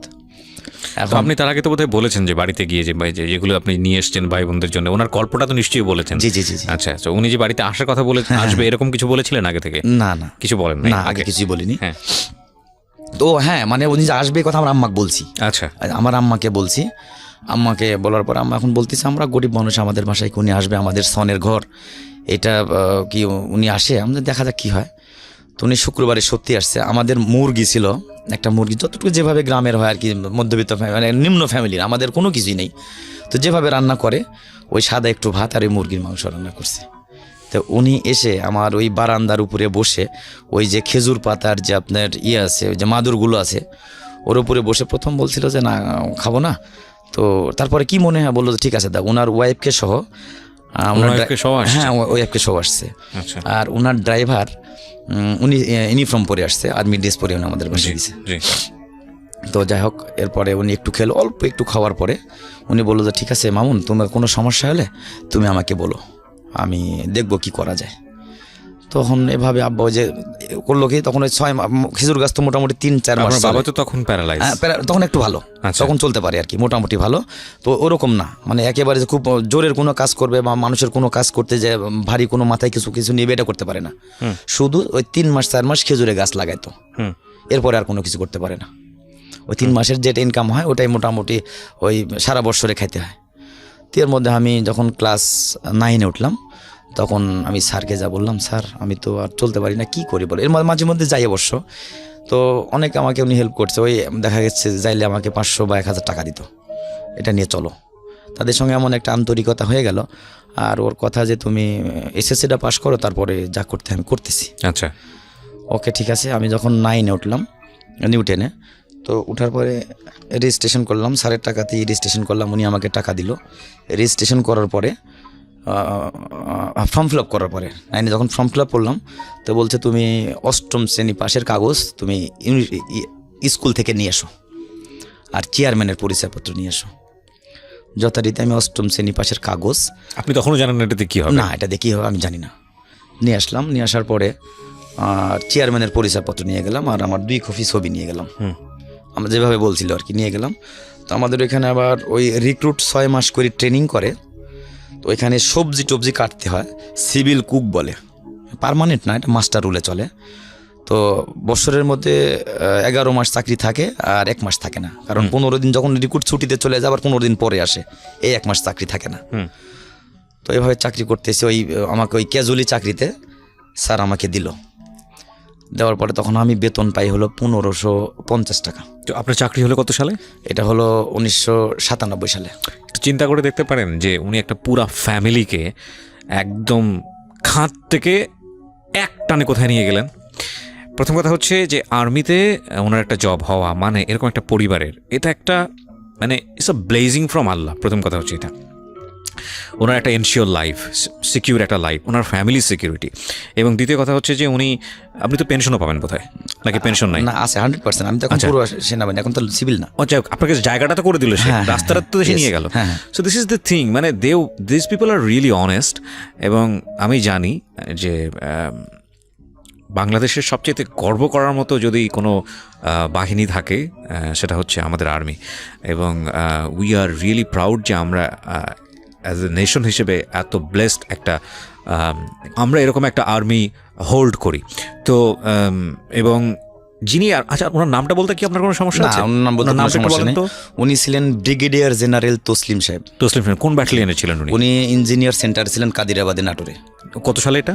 এটা হলো 1995 সালে। আপনার সাথে কি এখন যোগাযোগ আছে ওনার? অবশ্যই যোগাযোগ আছে। স্যার, আমি আপনাকে আমার এই অনুষ্ঠান থেকে স্যালুট জানাই। এবং আপনি তখন জানতেন না, এবং আমি জানি না আপনি ব্যক্তি মানুষ হিসেবে কেমন, but I do respect you. যারা পার্মানেন্ট, আমার তো কনজার ভ্যাকান্সিতে চলে, 6 মাস করে থাকে, আবার 5 মাস করে থাকে, বছরে 11 মাস থাকে, আর বাদ বাকি 1 মাস থাকে না। যাই হোক, তখন তো আমার ওই মানে সরকারি চাকরি হবে ওরকম ইয়াও নেই, যোগ্যতাও নেই, মাত্র আমি ক্লাস 9-এ পড়ি তখন। ওকে ঠিক আছে, আমি চাকরি করতেছি। চাকরি করতে করতে 1550 টাকা তখন আমি ওখানে বেতন পাই। আর এর মধ্যে আব্বা আবার অসুস্থ হয়ে গেল। ওকে, আব্বা অসুস্থ হয়ে গেল, আর আমি রেশন পাইতাম 12 কেজি চাউল, 12 কেজি আটা, 3.5 কেজি সয়াবিনের তেল, 3.5 কেজি হলো মসুরের ডাউল। এটা ওঠাইতে আমার 76 টাকা লাগতো। ওইটা দিয়ে মোটামুটি সংসারটা একটু ভালো চলতো আর কি। তো এর মধ্যে আমি এখন সিভিল ডিউটি করি, আর সিভিলিয়ানদেরকে ভিতরে থাকার অথরিটি নেই। আমি তো যেহেতু সিভিল ড্রেসে ডিউটি করি, ভিতরে থাকার অথরিটি নেই। তো আমি বাড়ি থেকে কী করলাম, আমি তখন একটা 800 টাকা দিয়ে পুরান একটা সাইকেল কিনলাম। রাত 2টার সময় উঠে সকালে 300 রিক্রুটে 600 রুটি বানাইতে হয়। ওকে, ডিউটি হলো 2 জনের। ওকে, তো আমি পার্মানেন্ট না, যেহেতু আর ওরা পার্মানেন্ট, ওরা একটা কথা বললে আমাকে শুনতে হবে, তারা অনেক দিন সিনিয়র। আমি ব্যাগ ট্যাগ নিয়ে চলে যেতাম একবার রাত 2টার সময়। ওইখানে আমি ডিউটি করতাম, 300 রুটি ওনার সঙ্গে বানাইয়া বেলে, তারপরে ভেজে সবজি রান্না করে ধুয়ে, ঠিক সকালের নাস্তাটা খাওয়াইয়া ওখানে গোসল টোসল করে আমি আবার ওখানে স্কুল ড্রেসটা পরতাম। স্কুল ড্রেস পরে ব্যাগটা নিয়ে ওই সাইকেলটা স্কুলে চলে যেতাম। খাবার দাবার তো ওখানে খাইতেছি, খাবার তো সমস্যা নেই। ওকে, ওখান থেকে আবার ঠিক ওই 4টার সময় যখন ছুটি হতো তখন এসে ডিউটিটা আবার করতাম। বিকেলে আমার খানা খাওয়াইতে হবে আমাকে, দুপুরে খানা তো এক পার্টি খাওয়াই চলে গেছে, 6 জনের ডিউটি করতাম। তো বিকেলে 2 জনের ডিউটি ছিল, তো উনি আর আমি ডিউটি করতাম, খানা খাওয়ানোর ডিউটি। তো যাওয়ার পরে আমাকে মানে ওই মাংস দিন থাকতো, আমাকে মাংস মারতে দেওয়া হতো। তো 300 রিক্রুট, ওরা আবার তো বুঝেন রিক্রুট তো মানে নবীন সৈনিক যারা, ওরা সবাইকে স্যার বলতো। তো হচ্ছে ওনারা যাই বাটি নিয়ে বাটি বেড়ে বেড়ে দিতাম, আর ওই বাটি নিয়ে ডাইনিং টেবিলে খানা খাইতো। এরকম করতে করতে মোটামুটি আমি সেন্টারে পরিচিত হয়ে গেলাম। তখন চাকরি ওখানে আমার 1.5 বছর হয়ে গেল। জি। 1.5 বছর সিভিল চাকরি করতেছি। যাক, ফ্যামিলিটা মোটামুটি আমার সচ্ছল চলে আর কি। লেখাপড়া কিন্তু আমি কন্টিনিউ করতেছি, বোনদেরকে লেখাপড়া করাইতেছি আমি। তখন আমার বাবা একেবারেই মানে উঠতে পারে না তা না, উঠতে পারে ভালো, কিন্তু কোনো কাজ করতে পারে না, আমি দেখা যাচ্ছে 1500 টাকা বেতন পেলাম, আমার 1000 টাকা খরচ চলে গেল, আর ওই 500 টাকা দিয়ে আমি 2টা করে ছাগল নিয়ে আসতাম, বা হাঁস মুরগিগুলো বাসার মধ্যে মা পুষতো। তো এইভাবে চলতেছে। চলার পরে হচ্ছে আমি বাসা থেকে তখন ওই ডিউটি করি, রাত 2টার সময় বের হই, 2.5 কিলো দূরে কিন্তু আমার বাসা থেকে ক্যান্টনমেন্টটা। জি। তো ডিউটি করি, একদিন রাত্রে আমি এসে ডিউটি করতেছি, মানে ডিউটি শোয়া 2:45টার সময় আসছি। আসার পরে ডিউটি শেষ করে আমি কার্যক্রম যা ছিল ওখানে শেষ করে সকালবেলা গোসল টোসল করে নাস্তা ওদেরকে খাওয়াই, আমি খেয়ে 9:30টার সময় স্কুলে চলে গেছি। স্কুল থেকে এসে তারপর আবার ওখানে ডিউটি করছি, ঠিক আগের মতো করতেছি। এর মধ্যে শুনলাম যে স্যারের পাশে মাঝে মধ্যে আমি আবার যাইতাম, শুনলাম স্যারের নাকি পোস্টিং হয়ে গেছে। ওকে। সেটা হলো আমি তখন 1999 সালের কথা বলতেছি। স্যারের পোস্টিং অলরেডি হয়ে গেছে। আর স্যার আমাকে একটা কথা বলছিল যে তোমার যখন রেজিস্ট্রেশন কার্ড, তখন কিন্তু আপনার এই যে ছিল না, জন্ম নিবন্ধনটা ছিল না। তো যখন তোমার রেজিস্ট্রেশন করবে তখন তোমার বলবা যে আমার বয়সটা যেন 17 থেকে 19-এর মধ্যে থাকে। আমি আবার এই কথাটা আবার ওই যা ফর্ম ফিল আপ যখন করি তখন কিন্তু আমি আমার ওই কেরানি স্যারকে বলছিলাম, কেরানিকে, আমার স্কুলের যে কেরানি ছিল ওনাকে বলছিলাম যে এই করতে বলছি। সবাই আমাকে খুব আদর করতো, কারণ আমি কষ্ট করে লেখাপড়া করতেছি, পাশাপাশি চাকরি করি। তখন দেখলাম যে ওই যে আগের যে দিনগুলো, ওই মানে যার কাছ থেকে এক মুঠো চাউল চেয়ে পাই নাই, তারা কিন্তু আমার সঙ্গে সঙ্গ দিতেছে, আমার ফ্যামিলির সঙ্গে। রাইট, সিচুয়েশনটা রাতে চেঞ্জ হয়ে যায়। হ্যাঁ, আমি এই জিনিসটা বুঝি। তো যারা আমার বাসায় আসতো না তারা কিন্তু আমার বাসার মধ্যে এসে বসে থাকে। তো আমি মনে করলাম হয়তো এমনিও আসতে পারে, আমি এই জিনিসটা মনে করি না যখন আমি একটু চাকরি করতেছি, যার কারণে মনে আমি এরকম আমার নলেজে তখন ছিল না, আমি কেয়ার করি নাই তখন। যাই হোক, তো এর মধ্যে যখন আমি এসএসসি পরীক্ষা দিব 2000 সালে, তো তার আগের ডিসেম্বর মাসে স্যার পোস্টিং হয়ে ঢাকাতে চলে আসলো। তো পোস্টিং হয়ে চলে আসলো, আসার পরে আমি তো পরীক্ষা দিলাম। পরীক্ষার পরে অলরেডি স্যার যখন পোস্টিং হয়ে চলে আসলো, আমার তো কোনো লোক এখানে নেই, আমার তো আর চাকরি, দেখলাম যে রিক্রুট চলে আসতেছে, আমাকে ডাকলো। আমাকে ডাকার পরে বলছে তোমার কি আছে? তা বললাম স্যার তো আমার তো স্যার চলে গেছে। সবার চাকরি হলে, আগে যারা ছিল ওদের চাকরি হয়ে গেল, আমাকে আর কাগজ দেয় না। ঘটনা কি? বললাম আমার চাকরি কি ব্যাপার, আমার কাগজ? কয় মামুন তোমার চাকরি আর হবে না। টেনশনে পড়ে গেলাম, এখন তো আবার না খেয়ে মরতে হবে, আমার কলেজে ভর্তি হতে হবে, কী করি এখন? রাইট। আমি তো আর পারতেছি না, এদিকে এসএসসি রেজাল্টও হলো না, রেজাল্ট হয়নি তখন। তো আমি টেনশানে, মানে বাবা অসুস্থ, আমি কোথায় যাই, কি করি, আমি কোনো কিছু ভেবে পাচ্ছি না। তো ওখান থেকে এসে বাসায় বললাম মা আমার তো আর চাকরি হচ্ছে না, এখন কি করি? বলছে মানে? তা বললাম যে 1 তারিখ থেকে আবার রিক্রুট আসতেছে, অলরেডি সবাইকে অ্যাপয়েন্টমেন্ট লেটার দিল, আমাকে দেয়নি, আমার তো কেউ নেই, তো এখন কি করা যায় তাহলে? তো বলছে তোমার ওই স্যার এখন কোথায় আছে? তখন স্যার ঢাকাতে আছে, তুমি তো জানোই। তো ঢাকা তো যা খুঁজে বের করা আদৌ সম্ভব না, কারণ শুধু জানি ওনার সেনা সদরে, আর আমি কখনো ঢাকাতে আসিও নি। আর আমার জীবনের একটু ব্যাকে যাচ্ছি, আমার জীবনের 2য় দিন স্যারের বাসাতে আমি ওই আপেল খাইছিলাম। আমার লাইফে 2য় দিন আমি স্যারের বাসাতে আপেল খেয়েছিলাম। এর পরে মানে ওটাই ছিল সেকেন্ড টাইম? হ্যাঁ, ওটাই সেকেন্ড টাইম ছিল। খাওয়া না, আমি আগে কখনো খাইনি। আচ্ছা, তারপরে ওই হচ্ছে যখন স্যার ঢাকায় পোস্টিংয়ে চলে আসলো, তখন আমি সিভিল চাকরি করতেছি। আমি এর মধ্যে আমার পরীক্ষা শেষ হয়ে গেল, আমার কিন্তু এসএসসি পরীক্ষা শেষ হয়ে গেল। শেষ হওয়ার পরে আমি 1 মাস আমার আর চাকরি থাকলো। তখন এসএসসি পরীক্ষার পরে 1 মাস চাকরি করলাম, আর রেজাল্ট বাইরে হতে থাকলো আমার হলো 2 মাস। জি। আমি এখন আমার নেক্সট টাইমে যখন 1 মাস চাকরি থাকলো, 1 মাস চাকরি করার পর রিক্রুটে আসলো, রিক্রুটে ওখান থেকে অলরেডি লোক নিয়োগ করা হয়ে গেল, আমাকে নিল না। আমি ঢাকায় চলে আসলাম। তখন আমাদের নাটোর থেকে ঢাকার ভাড়া ছিল 55 টাকা, সেটা হচ্ছে আপনার ইয়া দিয়ে আসতে হতো, ওই ফেরিঘাট দিয়ে। তখন ওই যমুনা সেতু চালু হয়নি, নতুন মাত্র হইতেছে। আমি পাটুরিয়া ঘাট দিয়ে পার হয়ে ওই গাড়িতে এসে, অগ্রদূত গাড়িতে এসে গাবতলিতে নামছি। গাবতলিতে যখন নামছি আমি সকাল 6:30টায় বের হয়েছি। যখন গাবতলিতে নামছি তখন 7টার মতো বাজে। এখন আমি ঢাকা কোথায় যাব, আমি কোনো কিছু চিনি না, জাস্ট শুনছি যে স্যার সেনা সদরে থাকে। পরে আমি গাবতলিতে নামার পরে একজনকে বললাম যে আমি ইয়েতে যাব, ঢাকা ক্যান্টনমেন্টে যাবো। বলছে ঢাকা ক্যান্টনমেন্ট কোথায় যাবেন বলেন। তো আপনি ঢাকা ক্যান্টনমেন্টে যাবো, তো বলছে আপনি মিরপুরের ইয়াতে গাড়িতে চড়েন, এখান থেকে ফার্ম গেটের গাড়িতে চড়েন। তো ফার্ম গেটের গাড়িতে চড়লাম, 2 টাকা করে সম্ভবত আমার কাছ থেকে ভাড়া নিল 2000 সালে, 99 সালের লাস্টের দিকে, 2000 সালে। তো 2 টাকা করে আমার কাছ থেকে ভাড়া। ফার্ম গেটে যখন এসে নামলাম তখন রাত বাজে 8:45টার মতো। তখন আমি একটা কেসিও গড়ি পড়তাম। তো 8:45টার মতো বাজে। ওখানে ফার্ম গেটে নামার পরে আমি তো আর ক্যান্টনমেন্ট চিনি না, তখন বললো এখান থেকে দেখেন লেগুনা গাড়ি আছে, ওই 4 চাকার গাড়িগুলো, ওইটা ক্যান্টনমেন্টে জাহাঙ্গীর গেট দিয়ে ঢুকে। ওখানে দাঁড়ালাম, সত্যি কিছুক্ষণ পর একটা গাড়ি আসলো। তো আমি আমাকে বলছে, যখন গাড়িতে উঠছে ও ক্যান্টনমেন্ট করতেছে। আমি জাহাঙ্গীর গেটে যখন আসছে তখন ওখানে আমাকে ভাড়া চাইলো, বলছে কোথায় নামলাম। আমি তো আসলে এই ক্যান্টনমেন্টে ঢুকবো। বলছে ক্যান্টনমেন্টে কোথায় যাবেন তাই বলেন। সিএমএস আছে, তারপরে হচ্ছে আপনার অনেক জায়গার কথাই বললো। তো আমি বললাম আমি সিএমএসের ওখানে যাব। সিএমএসের ওখানে যখন আমরা 3 টাকা ভাড়া নিল। ওখানে নামার পর আমি তো আর কাউকে চিনি না। তখন আমি এমপিকে ডাকলাম, একটা এমপিকে ডেকে বললাম যে এই ঘটনা, আমি তসলিম সাহেবের সঙ্গে এখানে দেখা করব। কেমনে দেখা করি স্যার, উনি ঢাকাতে ইএনসি ইঞ্জিনিয়ার ডাইরেক্টর হয়ে ঢাকাতে আসছে। আচ্ছা।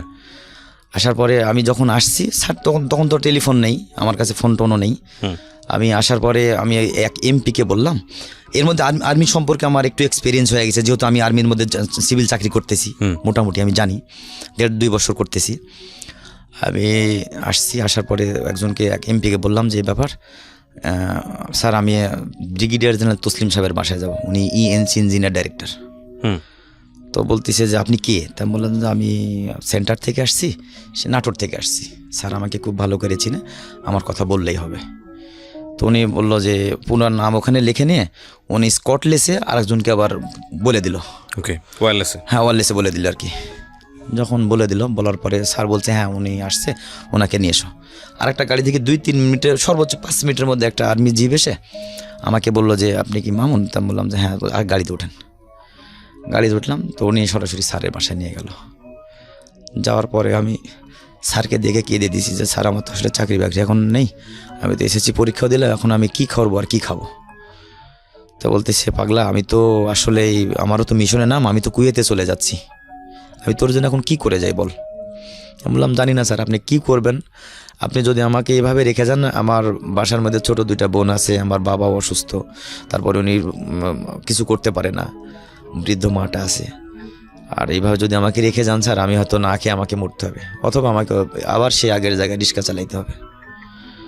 তো এর আগে কিন্তু একটা কথা আমি বলতে ভুলে গেছি, খুব ইম্পর্টেন্ট কথাটা। যেদিনকে স্যারকে আমি করতে গেছিলাম, ওই যে এট ফার্স্ট স্যারের বাসায় আমি খেজুরের গুড় রাখতে গেছিলাম, ওই দিনকে আমার 80 টাকা দাম হয়, 80 টাকা মিটাই নিয়ে উনি আমাকে 100 টাকা দিছিল। আচ্ছা। তো আমি বাজারে এসে আমি ওদিনকে আগে মাছ কিনতে চাইছিলাম, মাছ কিনতে পারি নাই। বছরে একদিন মাছ খেতে পারতাম না, যেদিন ছিপ দিয়ে মাছ মারতাম কোনো একদিন, ওই দিন মাছ খেতাম। কিনে আসলে খাওয়ার মতো সামর্থ্য আমাদের ছিল না, খাইও নি। আমি বাজারে এসে আপনাকে কি বলবো, ভরপুরভাবে বাজার করছি। 5 কেজি চাউল কিনছি, এটা কিনছি, ওটা আর একটা মাছ কিনছি, একটা 14 টাকা দিয়ে ইলিশ মাছ কিনছি, অনেক বড় মাছ। মাছটা নিয়ে আমি ইচ্ছা মতো বাসায় যাচ্ছি, আর মা বলছে তুমি চাউল কিনে আরও 10 টাকা ঘুরাই নিয়ে আসবা, মানে বাজারে লিস্ট করে নিয়ে আসতাম। তখন কিন্তু আমি ক্লাস 4-এ পড়ি। বাজারে এসে আমি 10 টাকা ঘুরাই নিয়েছি, আরও ভরপুর বাজার করছি। বাসায় মাছ দেখে আমার মায়ের মাথায় যেন মানে পায়ের রক্ত মাথায় উঠে গেছে, যে আমি ওকে বলছি টাকা ঘুরাই নিয়ে আসতে, আর ওই দুনিয়ার বাজার করে নিয়ে আসতে, ডালা বুঝাই করে আবার মাছও নিয়ে আসছে। আমার কোনো কথা না শুনে উনি ওই যে গ্রাম দেশে যে আপনার ইয়াগুলো থাকতো, ওই যে গ্যান্ডারিগুলো শুকায় যায়, ওগুলো অনেক হার্ড হয়, ওটা দিয়ে লাকড়ি হিসেবে আমরা ব্যবহার করি, ওটা দিয়ে ইচ্ছা মতো আমাকে আগে পিটলো। আমি মানে বলার মতো ওই স্কোপই পাচ্ছি না যে মা আমার কথাটাকে শোনো, আসলে কি করছে আগে শোনো। বলছে হয় তুই চুরি করে নিয়ে আসছিস না কারো ফাঁকি দিয়ে নিয়ে আসছিস, বল কার কি নিয়ে আসছিস। আমি বলছি মা আমার কথা, উনি কোনো কিছুই শুনতেই চাচ্ছে না। আমাকে 5টা বাড়ি দিয়েছিল, আমার মনে হয় যে 3 বছর পরে বাড়িগুলো আমার মিশছিল। আর যেখানে যখন বাড়ি দিছে আমার ওই জায়গাটা ছাল উঠে গেছে। হ্যাঁ, তো বলতেছে যে তুই এত টাকা কোথায় পেলি? তখন আমার বড় বোনটার কিন্তু বিয়ে হয়নি। তুই এত টাকা কোথায় পেয়েছিস? যে মাছ আনছিস, আবার বাজার করছিস, আবার টাকাও 10 টাকা ঘুরাই নিয়েছিস, বল তুই কোথায় পেয়েছিস টাকা? আমি বলতে পারছি না আমার কথাটা শোনো, উনি বলতে তার আগে আমাকে মারা শেষ। সি দ্য অনেস্টি, মানে কি বলেন বেস্ট। আমি তো ভাবছিলাম যে মনে মনে ভাবতেছেন এরা গরিব, এরা আসলে গরিব না, এরা হচ্ছে পৃথিবীর সেরা ধনীদের মধ্যে একটা ফ্যামিলি। কজ গরিব তো তারাই যাদের অনেস্টি থাকে না, যাদের কোটি কোটি টাকা আছে কিন্তু সততা নাই, এরা হচ্ছে গরিব। কারণ কত সম্পদে এটা হচ্ছে লিমিটলেস। আপনি লিমিটলেস সম্পদ কতটুকু পর্যন্ত আহরণ করতে পারবেন আপনার এই লিমিটপূর্ণ একটা জীবনে? কত বছর বাঁচবেন আপনি? সর্বোচ্চ 70 বছর, 75 বছর, 80 বছর। আপনি যদি গিফটেড বয়স পেয়ে থাকেন তাহলে হয়তো 90 বছর। এরপর তো আপনাকে যেতেই হবে, তাই না? এই 90 বছরে এই পৃথিবীর এত এত সম্পদের কতটুকু ভক্ষণ করার সামর্থ্য আছে আপনার, কিংবা কতটুকু আর্ন করার সামর্থ্য আছে আপনার? কিন্তু এই 90 বছরের জীবনে বেস্ট জিনিসটাই অনেকে টাচও পায় না লাইফে। That is call honesty. এই ফ্যামিলির কিচ্ছু ছিল না। 1 মুঠো ভাত 1 লিটার পানিতে গুলে 4 ছেলে মেয়েকে দেওয়া হয়েছে খাওয়ার জন্য, এবং তারা সেটা খেয়ে রাত্রেবেলা ঘুমোতে গেছে। ওই ঘুম হয়নি আমি নিশ্চিতভাবে জানি। কিন্তু best thing they possessed in their heart is honesty. চিন্তা করে দেখেন, বাজারের ব্যাগ ভর্তি এবং 10 টাকা ফিরায় নিয়ে আসছে। ওর মার সন্দেহ হয়েছে এই ছেলে নিশ্চয়ই কোথাও থেকে চুরি করছে। অনেক মাই খুশি হইতেন, আমি জানি অনেক মা খুশি হইতেন, যাক আমার ছেলে এক্সপার্ট হয়ে গেছে, আর আর আমাদের টেনশন করার কোনো কিছু নাই, যেমনি হোক না কেন সে এটাকে ম্যানেজ করে ফেলবে। কথা নাই বার্তা নাই, আগে মায়ের যে কোত্থেকে তুই নিয়ে আসলি। See that is the best. আমি জানি এটা খারাপ কাজ করেছে মা হিসেবে, তার জিজ্ঞেস করা উচিত ছিল, কিন্তু আপনি ওইটা না দেখে আপনি পাওয়ারটা দেখেন যে যাই হোক না কেন জীবনে অনেস্টি লুজ করতে দিব না।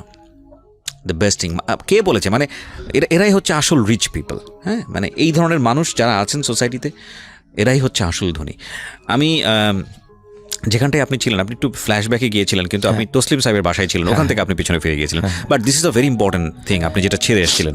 হ্যাঁ, তো তসলিম সাহেবের বাসায় কী হলো তারপর? আচ্ছা, তো ওই মানে উনি কুয়েতে মিশনে চলে যাবেন। হ্যাঁ, আচ্ছা, ঢাকায় আসার পরে আমি স্যারকে বললাম, স্যার আমার তো আর 1.5 মাস পরে রেজাল্ট হবে, আমার তো এখন আর চাকরি নেই, আমি এখন কি করতে পারি স্যার বলেন? আমার তো কোনো কিছুই করার নেই। তো বলছে তুই একটা কাজ কর, আমি তো চলে যাচ্ছি, আর তুই ঢাকাতে এখানে থাক। আমরা কবে যাবেন স্যার? তো বলছে আমার সর্বোচ্চ 20-25 দিন লাগবে, আমি চলে যাবো, তুই 20-25 দিন এখানে থাক। আমি 20-25 দিন থাকবো, বাড়িতে কী খাবে স্যার? বাড়িতে একটা কিছু খাওয়া তো লাগবে। তো বলছে সেটাও তো একটা কথা। তো উনি আমাকে 1500 টাকা দিল, আমাকে বলল যে তুই তাহলে বাসায় চলে যা। আর তখন ওই যে টেলিফোনে কথা বলা যেত কার্ড দিয়ে, তো বললো যে তুই যখন এমপি গেটে যাবি, এমপি গেটে গিয়ে আমার কথা বললিস আর কার্ড দিস, আমার সঙ্গে তখন লাইন করে দিবে, এমপি গেট থেকে সরাসরি ফোনে কথা বলবো। ওকে, ঠিক আছে।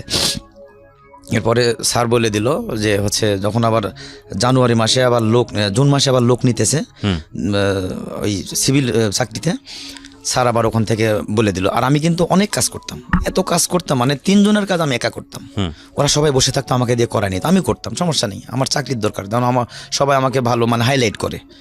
আমি চাই যেখান থেকে আমার অন্তত যেখান থেকে আমার রিজেক্ট আসতেছে, আমি ওখানে ভালো সবার হাতে ভালো আচরণ করি, এবং সবাই আমার জন্য রিকোয়েস্ট করে। সবাই যখন রিক্রুটে লোক নিতে লাগে ওখানে সিভিলিয়ানের জন্য, সবাই আমার প্রত্যেকটা ম্যাচে আমার জন্য রিকোয়েস্ট করে। এরপরে নেক্সট আবার ওই স্যার যখন বিদেশে চলে গেল, যাওয়ার পরে তখন আমার এই সেন্টার কমান্ডার ছিল ব্রিগেডিয়ার জেনারেল হাসিম সাহেব। জি, হাসিম সাহেবকে স্যার বলে গেল যে ছেলেটা অনেক ভালো, তো ওনার লেখাপড়া তো অনেক আগে শেষ হয়ে যেত, আমি এইভাবে যাক মানে পরে আর কি যতটুকু বুঝলাম এইভাবে বলছিল। তো হাসিম সাহেব একদিন আমাকে ডাকলো, ডাকি বলছে তুমি মামুন? নামছে জি স্যার। তো বলতেছে ঠিক আছে তুমি কাজ করো, তুমি কাজের খুব ভালো শুনছি, তুমি অনেক ভালো কাজ করো, তোমাকে সৈনিক ম্যাচে না, তুমি স্টেশন অফিসার ম্যাচে তুমি কাজ করো, তোমাকে এখন তো আসলে পার্মানেন্ট চাকরি দিতে পারবো না, আর দেওয়া সম্ভব না, কারণ তোমার এখন তো রেজাল্ট বের হয়নি। তো আমি যে আচ্ছা স্যার আমি করতেছি। আমি তখন সিভিল কাজ করি, আর ঘাস কাটা একটা গাড়ি তখন সেন্টারে চলে গেল, ওই গাড়িটা কেউ চালাইতে পারতো না, আমি 3 দিন ট্রাই দিয়ে গাড়িটা আমি চালাই, আর মাঝে মধ্যে কলেজে রেজাল্ট হয়নি তখন।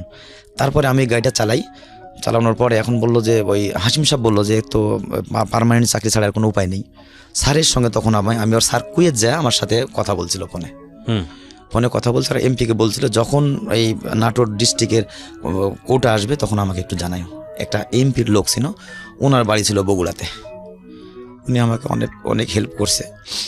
যাই হোক উনি আমাকে বললো যে মামুন তোর তো রেজাল্ট হয়েছে, আমি স্যারের সাথে দিলাম।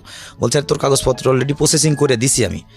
এটা ইয়ার থেকে স্যারও ফোন করছিল, এদিকে আমার হাসিম সাহেবের রানার একটা বডিগার্ড থাকে আর্মিতে, একটা অফিসারের একটা করে বডিগার্ড, হাসিম সাহেবের রানার আবার আমাকে লাগাতার খুঁজতেছে মামুন কোথায়। আমি গাড়ি বন্ধ করে দিয়ে আমি অলরেডি ওখানে চলে গেছি। তো ওই গাড়ির কাছে উনি খুঁজতেছে, আমাকে আর পাচ্ছে না। পরে উনি বলছে এই তোকে লাইনে খুঁজে এক পর্যায়ে আমাকে পাইছে। বলছে শালা আরপি পুরো ইসিসি আমি তোমাকে খুঁজতেছি, ইঞ্জিনিয়ার সেন্টার তোমাকে খুঁজতে, তুমি কই? আমি তো ওইখানে গেছিলাম। চালু করে গাড়ি বন্ধ কর, স্যার বলছে ইয়েতে যাইতে, লাইনে যাইতে। লাইনে গেছি, বলছে মাফা লাগবে না, তুই গাড়ি চালা গিয়ে। যে রিক্রুট ইনস্ট্রাক্টর ছিল, অফিসার ছিল, রিক্রুটিং অফিসার, উনি বললো ঠিক আছে মামুন তুমি গিয়ে গাড়ি চালাও। আমি গাড়ি চালাম, আমার মনে চাকরি হবে না, যেহেতু এভাবে আসলে হয় না। তারপর আমাকে বিকেলে আবার বললো যে তোমার ইয়াতে ওই সিএমএসে যাইতে হবে। আমি 2টার সময় গাড়ি অফ করে দিয়ে বাসায় চলে যাই, আবার ঠিক 4টে আসি। গেম টাইম যতক্ষণ, তখন আমাকে একটা ইয়ে দিল, সে গেম আমি মানে ওই ওভার টাইম বা এক্সেস কোনো কাজ কিছু করতে হয় না, জাস্ট গেম টাইমে মানে পুরো আর্মির মধ্যে আমি চলে গেছি। সিভিল যদিও পার্মানেন্ট হয়নি। এরপরে আমি বিকেলে বললো যে তোমার বিকেলে কাজ করতে হবে না। আরপি হাবিলদার বললো, একজন সার্জেন্ট বললো যে তুমি বিকেলে সিএমএসে যাবা। আমি সিএমএসে গেলাম। সিএমএসে যেহেতু ওখানে 2-2.5 বছর চাকরি করতেছি, সবাই পরিচিত হয়ে গেছে। তো বলছে মামুন তুমি কাগজপত্র জমা দিয়েছ? আমি তো লাইনে দাঁড়াইছিলাম। তো বলছে স্যারও তো ফোন করছিল, অর্থাৎ centre commander brigadier general Hasib সাহেব উনি আবার ফোন করছে, তো ছেলেটাকে ইয়ে করাই দিও। আমার আর মানে কোনো কিছুই লাগলো না। আমি বলছি তুই মেডিকেল ফিট হয়ে গেছিস, যা কিছু লাগবে না। অলরেডি আমি ওখান থেকে আবার রিটার্ন আসলাম। চাকরি মনে হবে না, যা আমাকে শুধু জাস্ট ইয়া করতেছে আমার সঙ্গে। এইভাবে চাকরি, আমার লাইনে দাঁড়াইলাম না। এরপরে হচ্ছে আমি মেডিকেল করলাম না, আমার কোনো ভাইবা রিটেন পরীক্ষা নেই, কাগজপত্র নিয়ে রাখছে আরপি হাবিলদার, এটাই। আর কি করে চাকরি হয় আমার? পরে আমি গাড়ি চালাইতেছি, পরে আরপি হাবিলদারকে জিজ্ঞেস করি মাঝে মাঝে, মেজর কি চাকরি আমার হবে? তো বলছে হবে যা, তুই 2001 সালে ট্রেনিং করবি 53 ব্যাচের সঙ্গে। হ্যাঁ আমার চাকরি হবে। তো আমার যে টেলিং ব্যাটালিয়নের সিও ছিল, উনি মেজর জাহেরুল হাসান, খুবই কড়া অফিসার ছিল। তো উনি আমাকে একদিন ডাকছে, মেজর জাহেরুল, আমি আবার টেলিং ব্যাটালিয়নের আন্ডারে। মেজর জাহেরুল হাসান যদি কাউকে ডাকে তো নিশ্চিত মনে করতে হবে হয় ওনার পোস্টিং না চাকরি থাকবে না। সিভিল যদি হয় তাহলে মনে করতে হবে যে চাকরি থাকবে না, আর যদি ফৌজি হয় তাহলে মনে করতে হবে পোস্টিং হয়ে যাবে। যখন শুনছি যে মেজর জাহেরুল হাসান আমাকে ডাকছে, আমার তো হাত পেয়ার পানি নেই, যে আমার চাকরিটা এবার শেষ। আমার তো ওই হাই হ্যালো করার মতো কেউ নেই। স্যার কুয়েত থাকে, উনি যদি একটু করলে করলো, না করলে নেই। আর আমি হাসিম সাহেবের বাসায় এভাবে যাইনি, সামনাসামনি পড়িও না আমি। পরে হচ্ছে আমাকে ডাকলো, ডাকার পরে আমি 11:30টার দিকে অফিসে ঢুকলাম, টেলিং ব্যাটালিয়নের অফিসে ঢুকলাম। ঢুকুন পরে বলছে এই মামুন এদিকে আসো। আমি গেলাম, স্যারের রানার আছে। বলছে তোমার কি কাজ করার ইচ্ছে আছে? তা আমি বললাম যে স্যার কাজ তো আমার অবশ্যই করার ইচ্ছা আছে, কেন কাজ করবো না, আমি তো কাজ তো করি। কয় না তোমার কোনো কাজকর্মের ঠিক নেই, তুমি যেভাবে আর্মিতে কাজ করতেছো এভাবে আর্মিতে কাজ হয়? আমি স্যার আমি তো ঠিকই করতেছি। কয় না তোমার কোনো কাজ ঠিক নেই, তোমার এই সামনে 1 তারিখে রিক্রুট চলে যাবে, যাওয়ার পরে তোমাকে আর কাগজপত্র দেবো না, তুমি বেরা চলে যাবা, তোমার আর প্রয়োজন নেই। তখন আমি বললাম স্যার যদি আমাকে এখান থেকে বিদায় করে দেন, আমার ছোটো 2টা বোন আছে, বাবা একেবারেই কিছুই করতে পারে না, তাহলে আমার না খেয়ে মরতে হবে স্যার। তো হ্যাঁ বললাম, তখন বলতেছে যে তুমি না খেয়ে মরলে কি আমার দেখার আছে? সেটা তো আমার দেখার নেই, তুমি চলে যাও। That is actually army language. হ্যাঁ এটাই হওয়া উচিত। হ্যাঁ আচ্ছা ওকে। তারপরে আমি বলছি ঠিক আছে এখন তুমি চলে যাও। আমি অফিস থেকে ঠিক বের হয়, মানে আমি ওই জায়গায় মনে হচ্ছে আল্লাহ তুমি মাটি ফেটে 2 দিকে যাও আর আমি মাঝখানে ঢুকি। আসলে আমার কাজে কোনো ঘাপা লেগে আমি তো কাজ করিনি। মানে আপনি তো আপনার হ্যাঁ, হয়তো আমার উনি জায়গা আপনাকে ঠিক। টেস্ট করছেন হ্যাঁ, ডিফারেন্ট ওয়েতে। হ্যাঁ তারপর আচ্ছা ওকে। তখন উনি যখন চলে যেতাম বলছে মাউন্ট ঘুরে আসো, এই ঘোরো এদিকে আসো। আসছি, আসলে তোমাকে ট্রাই করতেছিলাম। হ্যাঁ। আমাকে বললো যে মাউন্ট তোমাকে ট্রাই করে। যখন আমাকে এই কথা বলছে তখন আমি স্যারের সামনে কেঁদে দিছি, দিয়ে এনে বলছে তোমার তো আসলে এখন চাকরি হবে না, তোমার এই কাগজপত্র নিয়ে যাও। তো আমি বললাম যে স্যার তাহলে আমার ক্যাজুয়ালিতে চাকরিতে রাখেন, আমার পার্মানেন্ট চাকরির দরকার নেই, আপনি আমার ক্যাজুয়ালি চাকরিতে রাখেন। তো বলছে না সেটাও আর পারবো না। তো আমি বললাম যে স্যার কী করবো? তখন আমি মানে এতই কান্না করতেছি, আবার চলে আসছি। বলছে ওটা খুলে তোমার কাগজপত্র ঠিক আছে নাকি দেখে নিয়ে গেলে না। পরে আমি কাগজ টান দিয়া ইয়ে করছি, খুলেই ফেলছি, স্ট্যাপলার মারা ছিল, টান দিয়া খুলে দেখতেছি যে আমার অ্যাফার্মেন্ট লেটার। আমি যখন আমার অ্যাফার্মেন্ট লেটার দেখছি যে আমি বাংলাদেশ সেনাবাহিনীতে এত তারিখে আমি অ্যাটেন্ড করতে যাচ্ছি, এগুলো নিয়ে আমাকে আসতে হবে। এটা আমার আগের যে অ্যাফার্মেন্ট লেটার দিত ওইটাতে ছিল আপনার ওই বাংলাদেশ সেনাবাহিনীতে আপনার ওই কেজুলি চাকরিতে এতদিনের জন্য তোমাকে নিয়োগ করা হলো, আর ওখানে লেখা ছিল বাংলাদেশ সেনাবাহিনীতে পার্মানেন্টভাবে নিয়োগ করা হলো। তখন আমার দেখার পরে আমার মনে হইতেছে আমি আর পৃথিবীতে নেই। মানে এত বেশি ইয়ে লাগতেছিল, মানুষ যে আনন্দে কান্না করে ভাই আমি আগেও বুঝছি, কিন্তু ওই দিন আমি চিল্লা কান্না করছিলাম, বলছি আরে স্টপ, তুমি থামো মামুন থামো, আসলে এটা এরকম করতেছো কেন? আমি স্যার আসলে এই আনন্দটা আমার জীবনে actually he wants to see, উনি হয়তো আপনাকে থামাচ্ছিল, বাট ভিতরে ভিতরে আমরা যত কিছুই হই না কেন, আমরা ভিতরে ভিতরে কিন্তু খুব নরম একজন মানুষ, আমাদের সবার ভিতরেই নরম মানুষটা বসবাস করে, সে আর্মি পার্সনই হোক, পুলিশই হোক, আর বিজিবি হোক, আর আমরা সাধারণ মানুষই হই বা হর্তাকর্তাই হই, আইনবিধি হই না কেন, আমাদের প্রত্যেকের ভিতরে কিন্তু একটা কোমল মানুষ থাকে, একটা অবুঝ মানুষ থাকে, এবং উনি সামহাও দেখতে চাচ্ছিল যে আপনার রিয়াকশনটা কী হয়, বিকজ আপনার এইরকম একটা যাত্রা মানে তো you are getting a ticket to live very good না, মানে খুব ভালো কোথায় ছিলেন সেখান থেকে কোথায় যাচ্ছেন, এটা হয়তো কারোর জন্য কিছুই না এরকম একটা চাকরি, কিন্তু ওর ফ্যামিলির জন্য এটা কত বড় আশীর্বাদ, একটু চিন্তা করে দেখেন। আচ্ছা, একটা প্রশ্ন অনেকেরই আসতে পারে যে আর্মিতে চাকরি হওয়ার বিষয়টা তো আসলে এরকম না, এটা যে আপনারা হয়তো অনেকেই আপনার বিষয়টা ব্যাকগ্রাউন্ডটা জানতো, যে কারণেই আপনার উপর একটা সিম্প্যাথি ছিল, কিন্তু মেডিকেল তো মাস্ট। আচ্ছা, মেডিকেলটা যখন আমরা আর্মির ভিতরে সিভিল চাকরি করতাম তখন আমাদের 100% মেডিকেল করে, আমার কোনো প্রবলেম আছে কিনা। ও, সিভিল অবস্থায় আপনার মেডিকেল হয়েছিল? প্রতি 15 দিন পর পর মেডিকেল করতো, যার কারণে মেডিকেলে ফিট ছিলাম। ওকে, দ্যাটস ওয়াই ওনারা ওইভাবে কনসিডার করেছেন। ওইভাবে জানাই তো আমরা এখানে জব করতেছি। তো আপনার জবটা কিসে হলো 2000 সালে? ওটা কিসে জয়েন করলেন? তখন আমি বাংলাদেশ সেনাবাহিনীতে আমাকে যোগদান করার জন্য এফআরএম লেটার। এটা কি সোলজার হিসেবে জয়েন করলেন? সোলজার হিসেবে জয়েন করলেন। আচ্ছা, তখন আমি ওই এফআরএম লেটার পাওয়ার পরে মানে আনন্দে আত্মহারা হয়ে গেছি। ইভেন তখন আমার কাছে টাকাও নেই। তখন অ্যাডজুটেন্ট সাহেব যে ছিল স্যারের বাড়ি টাঙ্গাইলে, তো উনি ক্যাপ্টেন ছিল, ক্যাপ্টেন আসাদ সাহেব, উনি আমাকে খুবই ভালোবাসতো। তো উনি আমাকে ডাক দিল যখন সিও সাহেবের রুম থেকে বের হয়েছি, অ্যাডজুটেন্ট উনি একজন ক্যাপ্টেন, উনি আমাকে ডেকে বলছে মামুন এদিকে আসুন। আমি স্যারের সামনে গেছি। স্যার বলেন, বলতে আসলে তোর জীবনটা সার্থক। স্যার হ্যাঁ আসলে স্যার, আমরা সবাই তোর জন্য রিকোয়েস্ট করছি।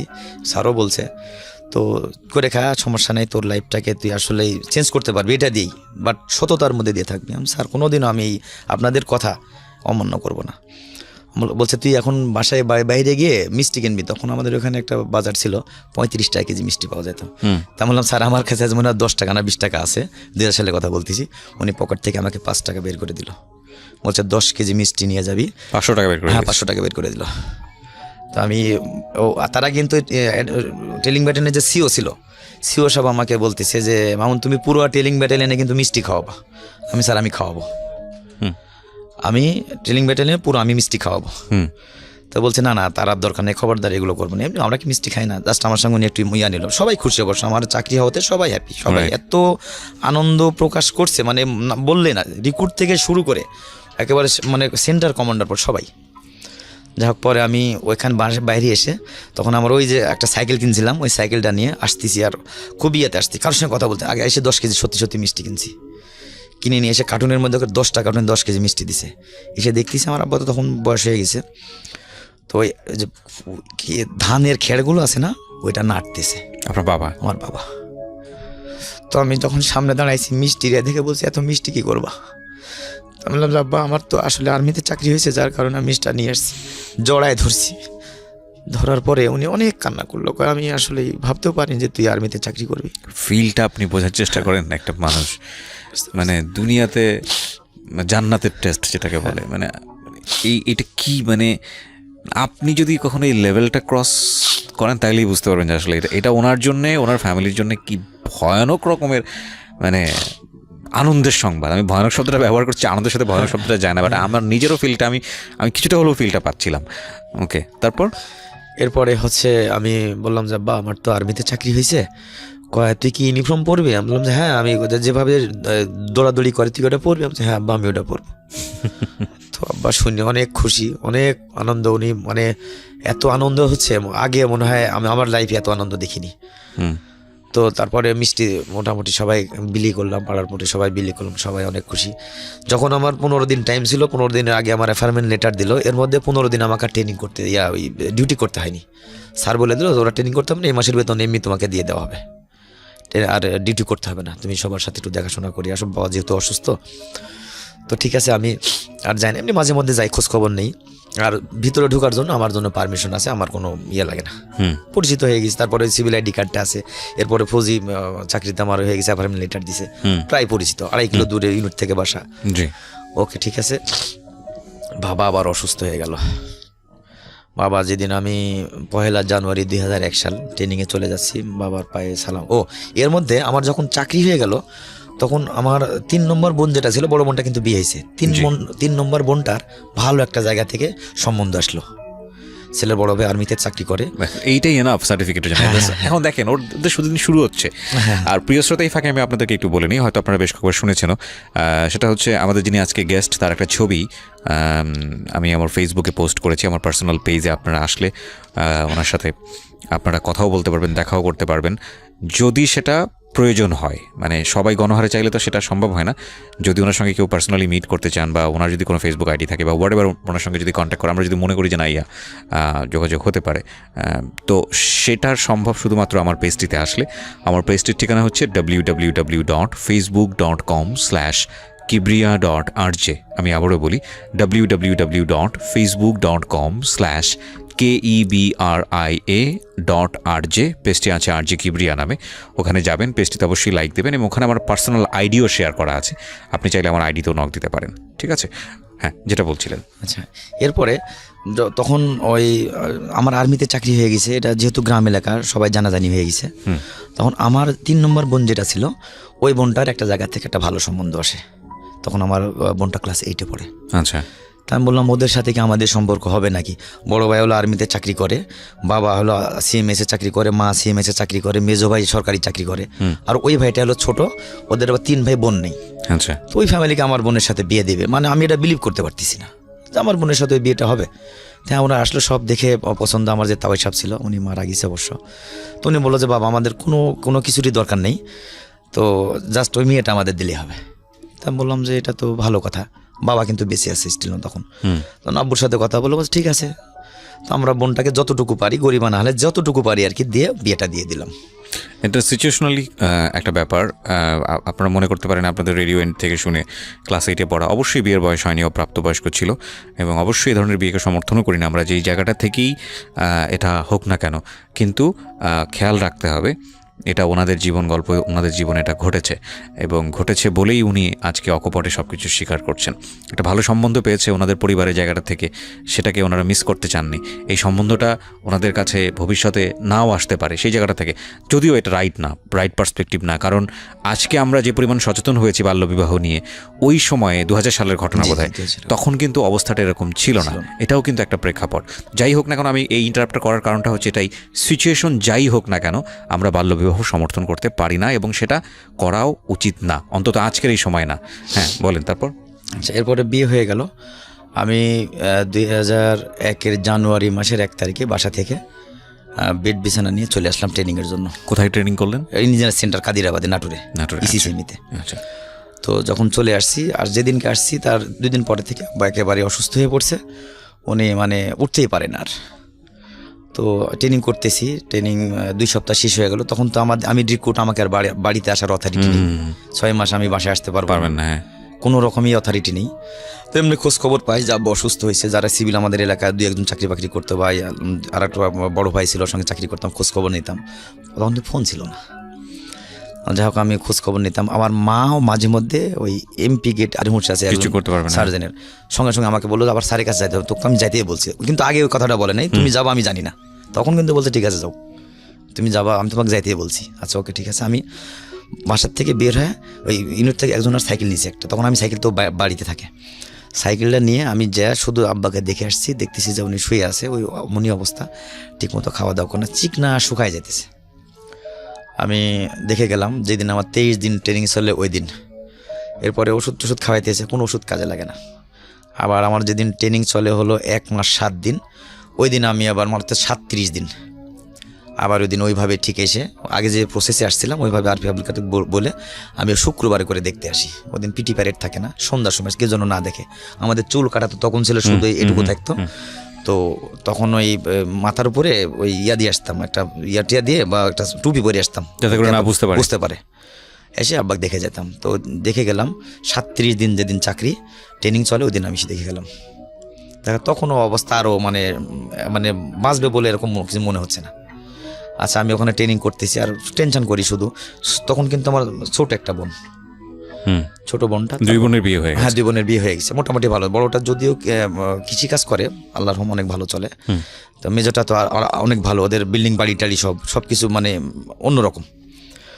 তো এরপরে আমি যখন আমার 49 দিন চাকরি, ওই দিন আমি আবার বললাম যে মেজর, আমি তো আমার আব্বাকে আজকে আবার একটু দেখতে যাবো। কয় স্যার তো বলেছে তুই যা, সমস্যা নেই। আমি ঠিক ওইভাবে এসে 10-15 মিনিট দাঁড়ায় দেখে চলে যাই, ওই এটা ওটা নিয়ে আসি আর খাওয়াই যাই, খাইতে চায় না, তারপরে চলে যাই। এরপরে আমি চাকরি করতেছি, আমার তো আসার অথরিটি নেই। পরে ওই স্যার জিজ্ঞেস করে, টেলিং ব্যাটেলিয়ানের সিও জিজ্ঞেস করে যে তোর আব্বু মামুন, তোর আব্বু কেমন আছে? স্যার ভালো আছে, এখন মোটামুটি আগের মতোই চলতে ফিরতেও পারে না, কিন্তু বয়স মাত্র 50 বয়স ছিল আমার, 51 51 বছর বয়স ছিল, আর চুল পাকছিল না। যাই হোক, এরপরে আমি যেদিন আমার এই 2 মাস, জায়গাটাতে আমি আপনাদের সবাইকে গল্পের প্রথম যেই ঘটনাটা, এটা একটু মনে করার জন্য সবাইকে একটু রিকোয়েস্ট করছি।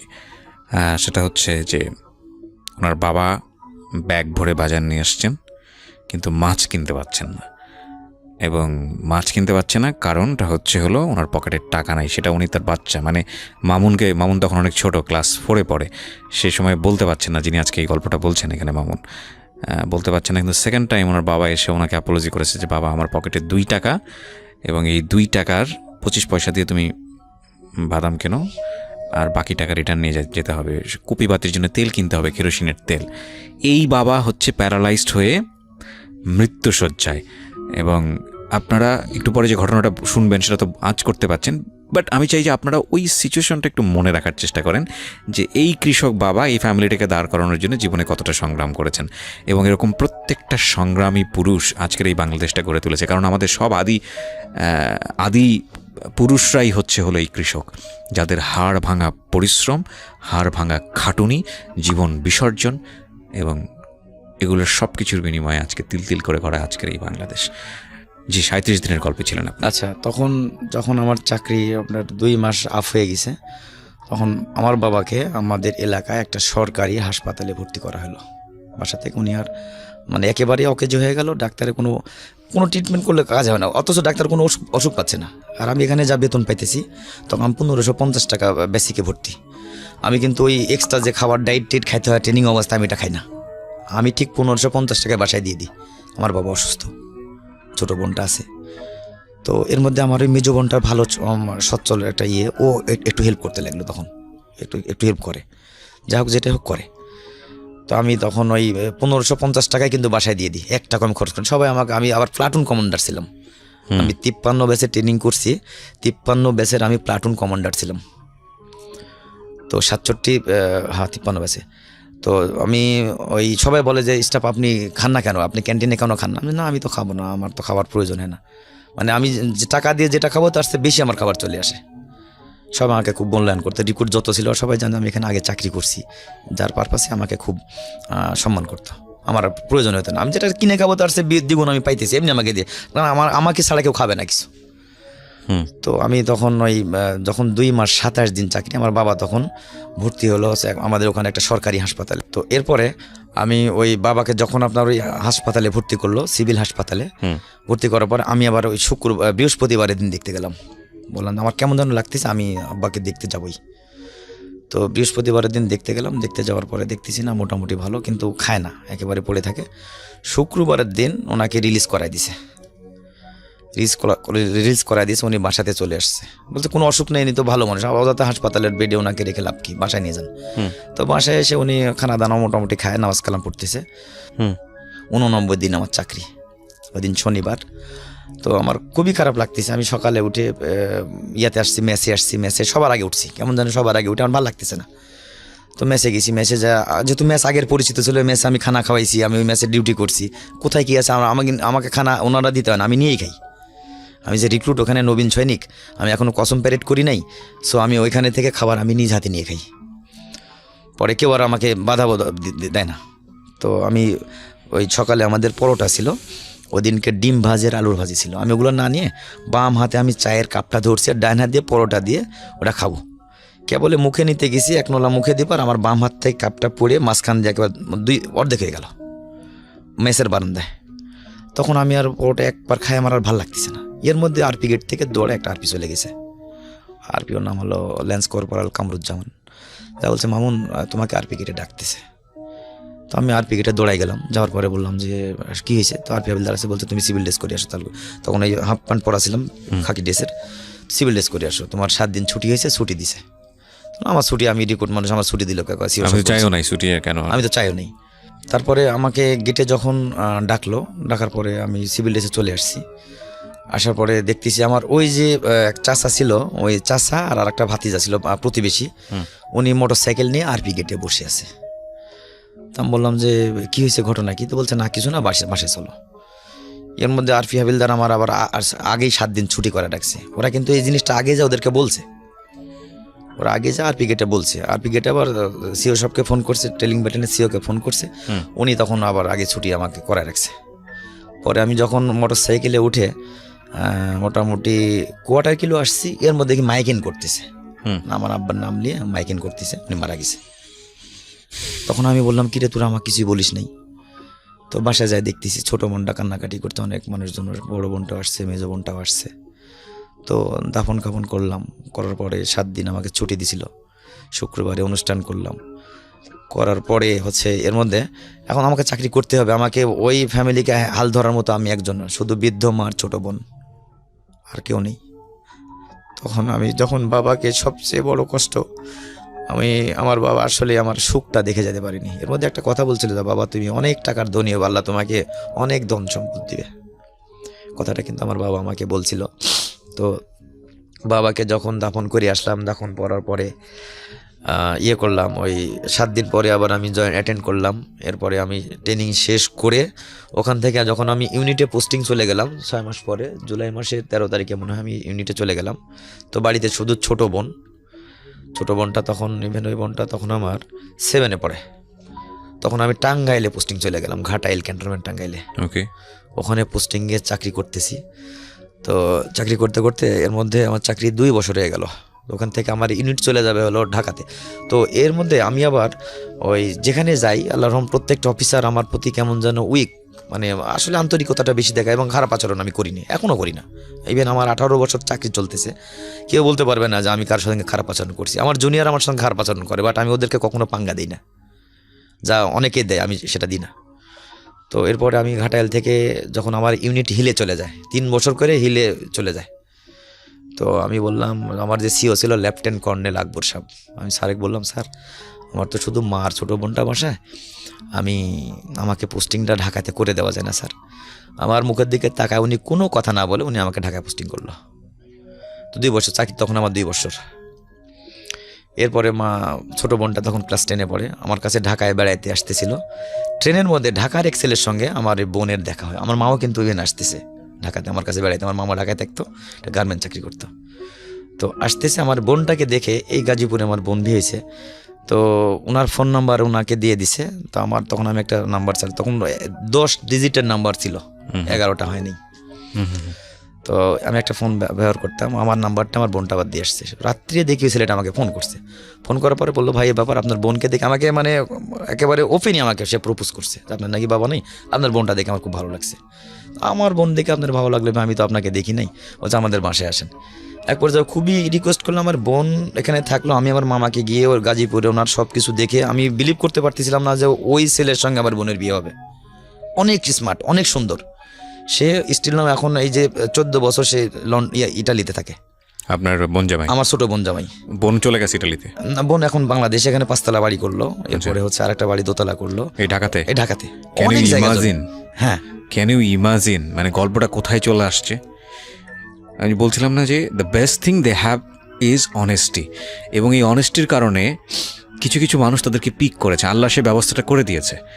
এবং দেখেন উনি ব্রিগেডিয়ার তসলিম সাহেবের হাতে পড়লেন, ওই জায়গাটা থেকে একটা বড় স্টেপ চলে গেল ফ্যামিলি সামনের দিকে, যারা একবেলা ঠিকমতো খেতে পারতো না। এবং বললো বছরে নাকি 2 বার মাছ হতো, আর মাংস হচ্ছে কোরবানির ঈদে, যখন মানুষ কোরবানি দেবে সেই এক টুকরো মাংস যদি পাঠায় সেটা তার ফ্যামিলিতে পাঠাবে। সেই মানুষটার চেঞ্জ চলে আসলো হলো এই আর্মিতে জয়েন করার পরে। এবং তারপরের ঘটনাগুলোও যে দৈবক্রমে ঘটছে, আমাদের সৃষ্টিকর্তা সবসময় আমাদের ভালো চান, তিনি যে গুড হ্যান্ডে তাদেরকে ফেলছে। ওই পরিবারের একটা মেয়ে তাদের 10 থেকে 12 বা 15 বছর পরের অবস্থা হচ্ছে সে ঢাকা শহরে দুটো বাড়ির মালিক। এটা আসলে রূপকথার গল্প নয়, এটা জীবন গল্প। এবং এত হ্যাপি এন্ডিং আমি আসলে চিন্তা করিনি। আমরা ধীরে ধীরে এন্ডিংয়ের দিকে এগিয়ে যাচ্ছি। This is one of the best story in life time radio ক্যারিয়ারে। আমি বলবো যে it's awesome, really awesome, it's very pleasant একটা স্টোরি। বলুন তারপর। আচ্ছা, এরপরে আমি হচ্ছে ওই মিশনে নাম আসলো আমার। আমি আফ্রিকায় চলে গেলাম। কত সালে? 2011 সালে। মিশনে দুইটা পার্সপেক্টিভ থাকে। একটা হচ্ছে বাংলাদেশ আর্মি মিশনে খুব ভালো করছে, আমরা জানি। বাংলাদেশ আর্মি জানি। হ্যাঁ, এবং ইউনাইটেড নেশন থেকে আমাদেরকে সেই রিকগনিশনটাও দেওয়া হয়। Bangladesh army is very leading এই সব জায়গাগুলোতে। আরেকটা যেটা হচ্ছে যে ব্যক্তিকেন্দ্রিক লাভের জায়গা থেকে যদি বলি, মিশনে আর্মিদের যাওয়ারও একটা স্বপ্ন থাকে, কারণ ওইখানে অর্থেরও একটা ব্যাপার স্যাপার থাকে। জি, তো আপনার জায়গাটা থেকে নিশ্চয়ই এটা একটা বিশাল সুযোগ। তারপর তো আমি মিশনে গেলাম। মিশন থেকে 18 মাস পরে চলে আসছি। আর এদিকে বাংলাদেশের যে বেতন পেতো, এটা কোন দেশে ছিলেন? আফ্রিকাতে ছিলাম। 3 ডবল বেতন ওখানে? হ্যাঁ, আমি ওখান থেকে প্রায় 16 লাখ টাকার মতো পেয়েছিলাম। আচ্ছা। তো যখন বাংলাদেশ থেকে চলে গেলাম, তখন ওই বাংলাদেশের যে বেতনটা, ওটা আমার মাকে প্রতি মাসে দিয়ে দিত। আচ্ছা। আর আমার শুধু তো বাসাতে একা মা, ছোট বোনের তো বিয়ে হয়ে গেল। জি। এরপরে হচ্ছে ওই আর মিশনের যে টাকাটা, ওই টাকাটা তো আমরা বাংলাদেশে আসার পরে পাই। ওটা ইউএস থেকে টাকাটা আসে, জাতিসংঘ থেকে টাকাটা আসে, তারপরে আমি পাই। এরপরে যখন চলে আসছি, আসার পরে 2 মাস আমাদের ফিলিপ ছুটি দেয়। আমি 2013 সালে চলে আসছি। আসার পরে সকালে ঘুম আসছি দেশগ্রাম, 2 মাসের ছুটি গেছি। এর মধ্যে কিন্তু যারা আমাদেরকে দেখতে পারতো না, বা এক মুঠো ভাতের জন্য যারা দরজা বন্ধ করে রাখতো, বা যারা হচ্ছে ওই মানে আমার মা যাওয়া দেখলে মনে করতো যে কিছু চাইতে আসছে, তারা কিন্তু মানে এমন একটা আমাদের সঙ্গে আন্তরিকতা। তখন অলরেডি মানে আমার বাড়িঘর কাঁচা ছিল, কিন্তু অনেক একটা পোষপাস ছিল। বাসায় টিভি কিনছি, বিদ্যুৎ নিছি, ফ্যান চলতেছে, মানে যেটা প্রয়োজন আর কি গ্রাম দেশে, এক কথা সেটা চলতেছে। এরপরে হচ্ছে আমি যখন মিশন থেকে আসলাম, আসার পরে 20-22 দিন পরে এক ড্রাইভের টাকা মাত্র আমি পেয়েছি। 7.5 লাখ টাকা যখন পেলাম, তো আমাদের গ্রামে একটা ছেলে ছিল, তো উনি এসে সকালে আমাকে বলতেছে যে মামুন ঘুম থেকে উঠছো, মানে আমাকে বাজারে দেখছে। বললাম যে আমি তো উঠি না। তখন মা বলছে বাবা তো ফজরের নামাজ পড়ে ঘুম আসছে, তো কি জন্য? বলছে আমি তো একটু মাদ্রাজে যাবো, আমার এই জায়গাটা বিক্রি করবো। কতটুকু যাবো? 99 শতক। আমাদের ওখানে আবার 33 শতকে 1 বিঘা। 99 শতক মানে 3 বিঘা? 3 বিঘা। আচ্ছা। তো আমাকে বললো কত দাম নিয়ে? বলছে 15 লাখ টাকা।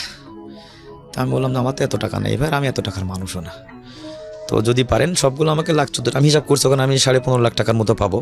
আপনাকে এখন আমি এদিকে 7.5 লাখ টাকা পেয়েছি, আমি পাইলে আমি আপনাকে দিব, কিন্তু 14 লাখ টাকা দাম নিতে। উনি অনেক কেটিয়ে করে বলছে না, তুমি 14.5 লাখ টাকা দিও। তো আমি ওই দিনকে বললাম তো ঠিক আছে। আমি আমাদের যে নেতাবর্গ ছিল, অর্থাৎ গ্রামে যে সালিশ দরবার করে, ওনাকে ডেকে ওই ব্যাংকে থেকে টাকা উঠে নিয়েছে, ওনাকে আমি 7 লাখ টাকা দিয়ে ফেললাম। আপনি এর আগে কতটুকু জমির মালিক ছিলেন, বা আপনার বাবা কতটুকু জমির মালিক ছিলেন? মাত্র 17 শতক। এটা আপনার ভিটে বাড়ি? শুধু ভিটে বাড়ি। এই 17 শতক জমি? 17 শতক। আচ্ছা। এরপরে হচ্ছে ওই উনি আমাকে ঠিক আছে 7 লাখ টাকা দিয়ে দিলাম, ওই ভাইকে দিয়ে প্রমাণ রেখে দিলাম যাতে না বলতে পারে দেয় নাই। ওকে দেওয়ার পরে 1 মাস পরে শুনতেছি যে এর মধ্যে আবার ওই টাকাটা আবার 3 লাখ পাইলাম, ওই 3 লাখও দিয়ে দিলাম। 1 মাস পরে শুনতেছি এখানে ইঞ্জিনিয়ার কলেজ হবে, কোথায়? আমার জায়গার পাশেই। আচ্ছা। তো ইঞ্জিনিয়ার কলেজে বাউট হবে। বাংলাদেশে বাউট হলো 2টা, একটা হলো ঢাকাতে আর একটা হলো নাটোরে, ইঞ্জিনিয়ার সেন্টারের সঙ্গেই। আচ্ছা। হ্যাঁ, আমার টাকা যখন আমার জমি রেজিস্ট্রি হয়ে গেল, কিছুদিন পরে খালেদা জিয়া শেখ হাসিনা গেল। শেখ হাসিনা যাওয়াটা ওদের ভিত্তি প্রস্তুতি স্থাপন করে আসলো, আমাদের বর্তমান প্রধানমন্ত্রী। হ্যাঁ, বর্তমান প্রধানমন্ত্রী। জি। আসার 15 দিন পরে ওখানে মানে লাগাতার গাড়ি মাটি ফেলতেছে, মানে হাজার হাজার গাড়ি, সব সেনাবাহিনীর লোক মাটি ফেলতেছে। আমি তো বললাম এটা কেমন শুরু হয়ে গেল? তো ওখানে এখন 10টা 10 তলা বিল্ডিং হয়েছে, আর আমার এই জমির দাম বর্তমান 3 কোটি টাকা, ম্যাক্সিমাম 3 কোটি। যাই হোক, সবচেয়ে বড় কথা হচ্ছে যে আমি ওই বিগত দিনগুলোর কথা যখন মনে করি, আমি তখন ঠিক থাকতে পারি না। আমার বড় ছেলে কিন্তু ইভেন এখন ক্লাস 8-এ পড়ে, ক্যান্টনমেন্ট পাবলিক স্কুলে ক্লাস 8-এ পড়ে, রুল 1। মাশাআল্লাহ। আমার ছোট মেজো ছেলে, সেটা হলো ক্যান্টনমেন্ট মাহমুদুল হাসান সেপারে, রুল 1। মাশাআল্লাহ, মাশাআল্লাহ। আমার মেয়েটা আজকের অনুষ্ঠান শোনার পরে যতবার মাশাআল্লাহ আলহামদুলিল্লাহ বলার আছে আপনারা বলতে পারেন, কারণ আল্লাহ gave them best, believe me, it's best. This people are really awesome. এবং এদের একটাই ক্যাপিটাল ছিল অনেস্টি। ওর মা যে গায়ে হাত তুলেছিল না, ওটা অন্যায় ছিল, জিজ্ঞেস করা উচিত ছিল। কিন্তু ওই জায়গাটা দেখতে চাই যে কতটা আতঙ্কিত ছিল ওনার মা, যে ছেলে কি চুরি করেছে কিনা। হ্যাঁ, আমার মা বেঁচে আছে। আমি ওই দিনটার কথা মনে করে আমি কিন্তু আফসোস করি না, কারণ আমি আবার কিন্তু মা ভক্ত।